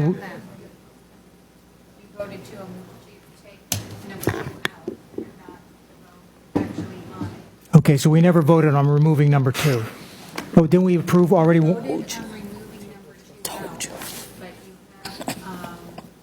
The original one. And To vote on number 2. that's what it... So we need a motion just to get it to discussion, right? Can I amend the motion to table it till the next board meeting? If you table it before we give our comments, then we won't be able to have comments if we table it. So let me, Mr. Chair, so this is what I want to make sure happens. I can withdraw it, but I need to know the process so we can get the feedback, because let me tell you what I'm trying to avoid. If we go one-on-one with each of you, then we'll start changing things and someone else won't like it. And so I don't want to do that. We need to get all the input, and then you can withdraw it. And then I can withdraw it. There you go. Yeah, so we need to vote to have it on the table so we can discuss it, have the discussion, and then vote it to table it at that point. Okay, so I'll make a motion that we start discussing it. How about that? I make a motion for number 2. You make a motion to approve number 2, which is those 3, and then we're going to have discussion. And that's been seconded by... Marcia seconded that? Okay, so start here. So we're under discussion. No, we're going to discuss it now. We have a motion on the floor. So let's start with Mrs. McQuinn. We're going to go through each one of these. Each one of you will have a chance to say what you want with respect to the 16 items on here, so that go down the list. So, Mrs. McQuinn, what would you like to see changed on? Well, first of all, I love the purpose. Just saying. Just The clarify purpose. which Up there. Got to have purpose. I like the purpose. Which position? 2A? That's right. Assistant Superintendent for Student Wellness. Instead of doing numbers, let's just do what it is. Yeah, we're looking at the qualifications on 2A. Yes, we are. Okay. All right. I agree, let's modify number 1 to that it includes, here's what I want in all this first stuff up there, is that forget the master's degree. Yeah, we need a master's degree in something, doctorate preferred, but it can be in the behavioral health world. You know what I'm saying with that, right? And then, again, number 2 is great. No, if Mrs. you just, McQuinn. Oh, you don't want me to go to number 2? We're just going to do number 1, go down so everybody Oh, wait, can... I got you. Okay, good. Okay. So, Mrs. Whitfield, do you have anything you want to change? I just want to say the spirit of what I'm going for. How about that? And then it's just like themes. Okay. So my themes are around just having it be less intensive on the needing an educator to be a part of it. I'd like it to be opened up to people in fields that I think are related to behavioral health, public health, social services, things like that, because I think we put it out there, and then we can choose who that person's going to be. So I think that would be great. I would love to have a tie-in to the wellness policy. The state statute could be listed as a part of that, and how there's pieces of the wellness policy that are already in there, and that person would at least agree to work on that. That's it. Thanks. Mrs. Brill. Thank you. I'm fine with letting staff wordsmith it to just find a way to include behavioral health in having the alternative. Mrs. Andrews? Same? Dr. Robinson? same thing. Mr. Shaw, same? Okay, number 2, Mrs. McQuinn. Okay, so number 2, we don't have to limit it. It goes back to number 1, to an educational administrator. It can be an administrator who has all that other stuff. Does that sound good? I don't know about the district-wide curriculum, but really what I'm saying is we open it up to having had these huge responsibilities successfully, but we not limit it to an educator certificate. Mrs. Whitfield, same? Mrs. Brill? And I'm in the same position, just making sure that it's demonstrated experience as an administrator and then wordsmithing the rest to make it work. Deputy Superintendent, you're getting all this, right? Yes, yes? Yes. Okay. Mrs. Andrews, same? Dr. Robinson, Mr. Shaw? Mrs. McQuinn, number 3, eligible for Florida's Educator Certificate. We strike that? Mrs. Whitfield? Everybody wants that stricken? Strike that. No, That's you have to do stricken. it. Number 4? Sorry, yes, I agree. Strike number 3. Strike it. Number 4 to Mrs. McQuinn. Okay, I really like number 4. Mrs. Whitfield? I like taking the word schools and have it just be students, but that's me. Mrs. Brill? I'm having a hard time nitpicking at what it is. I really feel like you have an idea of what we're looking for. So rather than pick apart the rest of it, I think you know where we're going. I trust staff to bring something back to us, that you get it to us, in advance. And I apologize. The superintendent told me that you were trying to reach me, but I haven't had a phone that works. So that's why you haven't heard from me. Ms. Brill, I'd rather not just take it and leave it to them now to bring it back. Let's just go through them so we're sure when they bring it back, everybody's comfortable. Mrs. Andrews? As it is, because at the end, you're talking about the success of all students. So you're talking about the Use your microphone, Mrs. Andrews. We're on a tape. I can leave that as it is, because as you end that, you're talking about to assure the success of all students. So you're talking about schools and students. It's already in here. Dr. Robinson? Yes, so that needs to be wordsmithed, in my opinion, because who has had experience working with the types of programs needed by schools, right? So that would limit it to people in the system, in an education system, or that has a contract guiding the programs, mental health related programs in schools. So you could wordsmith it. I mean, maybe experience working with schools is preferred. I don't know if that's the answer, but We can add students and or schools. determining the types of programs needed by schools is a no-go for me, because it's too limiting. It's back to that, starting with the principal as the model. Sure. Number 5, Mrs. McQuinn, ability to function. Okay, fine, but going back to number 4, I just want to note, say it's assure success for all students, so that is in there. Number 5, I'm good. Mrs. Whitfield?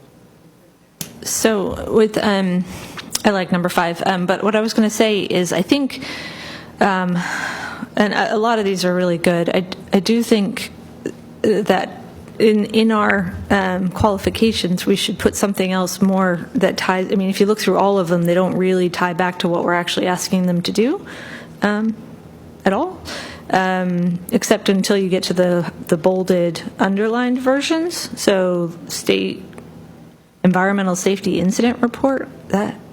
Anyway, all those things, I think, there's a little bit in there, but I feel like it's somewhere near the top-ish where we're talking about. There should be something that says what we're actually asking them to do, which I guess we never do this kind of a job. So I'm just thinking there should be something near the top that talks about mental health. I was going to say that these are qualifications, not responsibilities, but The next section is responsibilities that tells them what they're going to be asked Specific, to do. right. Okay, so we're on I like 5. Okay, everybody's okay with 5. 6, Mrs. McQuinn. Everybody okay with 6? No. Well, Mrs. McQuinn. I would just say institutional accountability goals. There you go. Okay, everybody okay with that? Number 7. I love it. I like number 7. Everybody okay with 7? Nothing wrong on that one. Okay, That's great. a good one. Number 8. Number 8. Yep, I like 8. Everybody's okay with 8. Yes. Number 9. Sure. Yes. Yes. Well, yes is number 10. Yep. Yes. Yes. Mrs. Andrews really likes 10. Number 11. Yes. Yes. I actually really love 12. Can I throw that in there? I'm such a fan of Great 12. one, number 11. Okay, and you like 12 too? I'm a huge fan, yeah. 12's okay? Yes, We all like community, absolutely. Okay, 13. I lost on 13. Nothing makes sense to me. I don't even know what that is. SESIR? Assessor report. You go first. Yeah, let's just wait 1 second here on 13. Yeah. Yeah, I mean, my only worry is that we exclude somebody because you don't know that. Yeah, they may not know that. I'm not, hey, you asked first. I don't want to exclude somebody wonderful. I might want that job. I don't think I can do that. I don't. It does fall under the Department of Safe Schools assessor report, but it is a very important report that's come out a lot with the Stoneman Douglas. It's all of our reporting of incidents that happen on our school campuses, and it's Do you been very have a highlighted. person who actually does that right now already that'll work under this person? Yeah, the person to my Then right. that person should do that. Okay, yeah, right. It's not a qualification. I would put it under a performance responsibility, but there you go. Agreed. And that's why I think it's just about working knowledge, not necessarily. Yeah, I think I would like to kill number 13. With some of the new legislation, this is so important to me because it could ultimately prevent me from getting paid.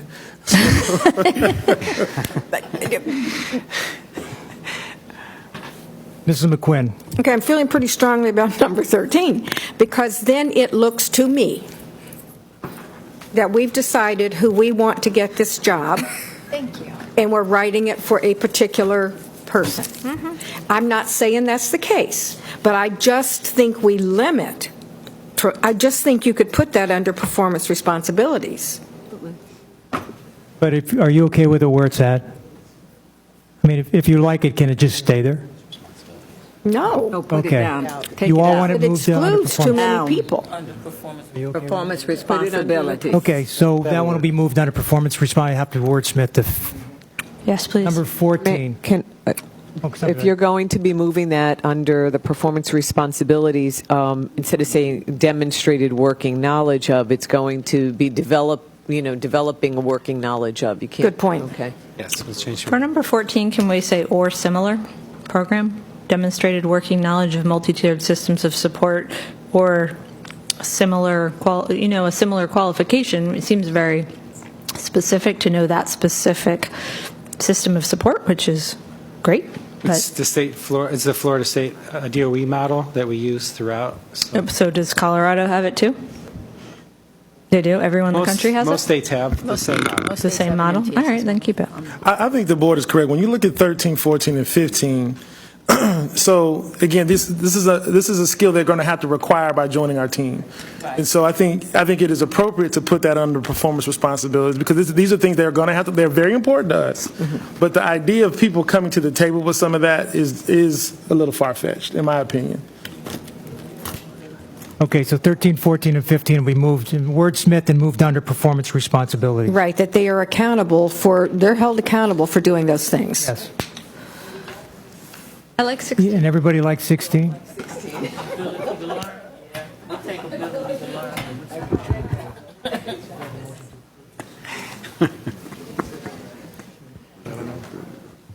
Okay, so since they've got to change it and we have a motion on the floor to approve it, we need a motion to table to the 20th. I make the motion. Mr. Shaw, please do.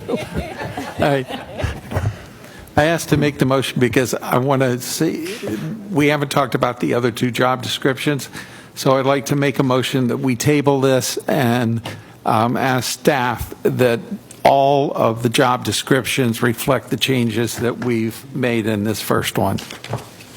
And with the time certain of the next meeting on the 20th. There's a second on that? you. Mrs. Whitfield, all in favor? Opposed? Motion carries.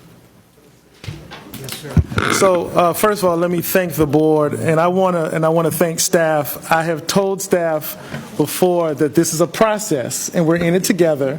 And I'm very thankful. And again, it's good for the public to understand that our board takes the guidance of their attorney very seriously. So they cannot speak to each other outside of this meeting. And so this is a prime example of us working together to get to the right outcome for our kids. This is too important. So thank you all.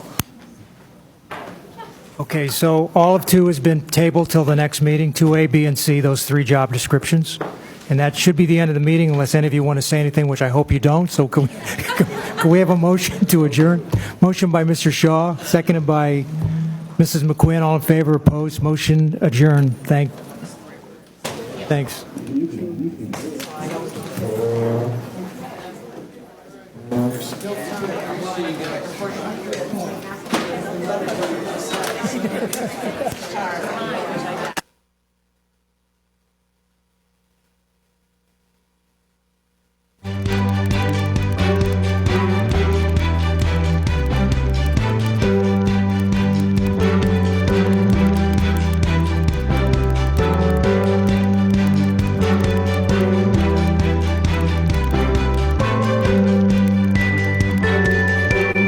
For food over here in these raised boxes. So we have the soil that's actually really good. We haven't been here all summer, so we're getting everything cleaned up. And right now, it's getting ready to be planting time in Florida, which, most states north of us everything's getting harvested right now. So we're actually getting ready to plant. And so they're just getting everything ready to plant seeds. We have a 1-acre nursery here. We're able to keep horticulture really strong here in the county.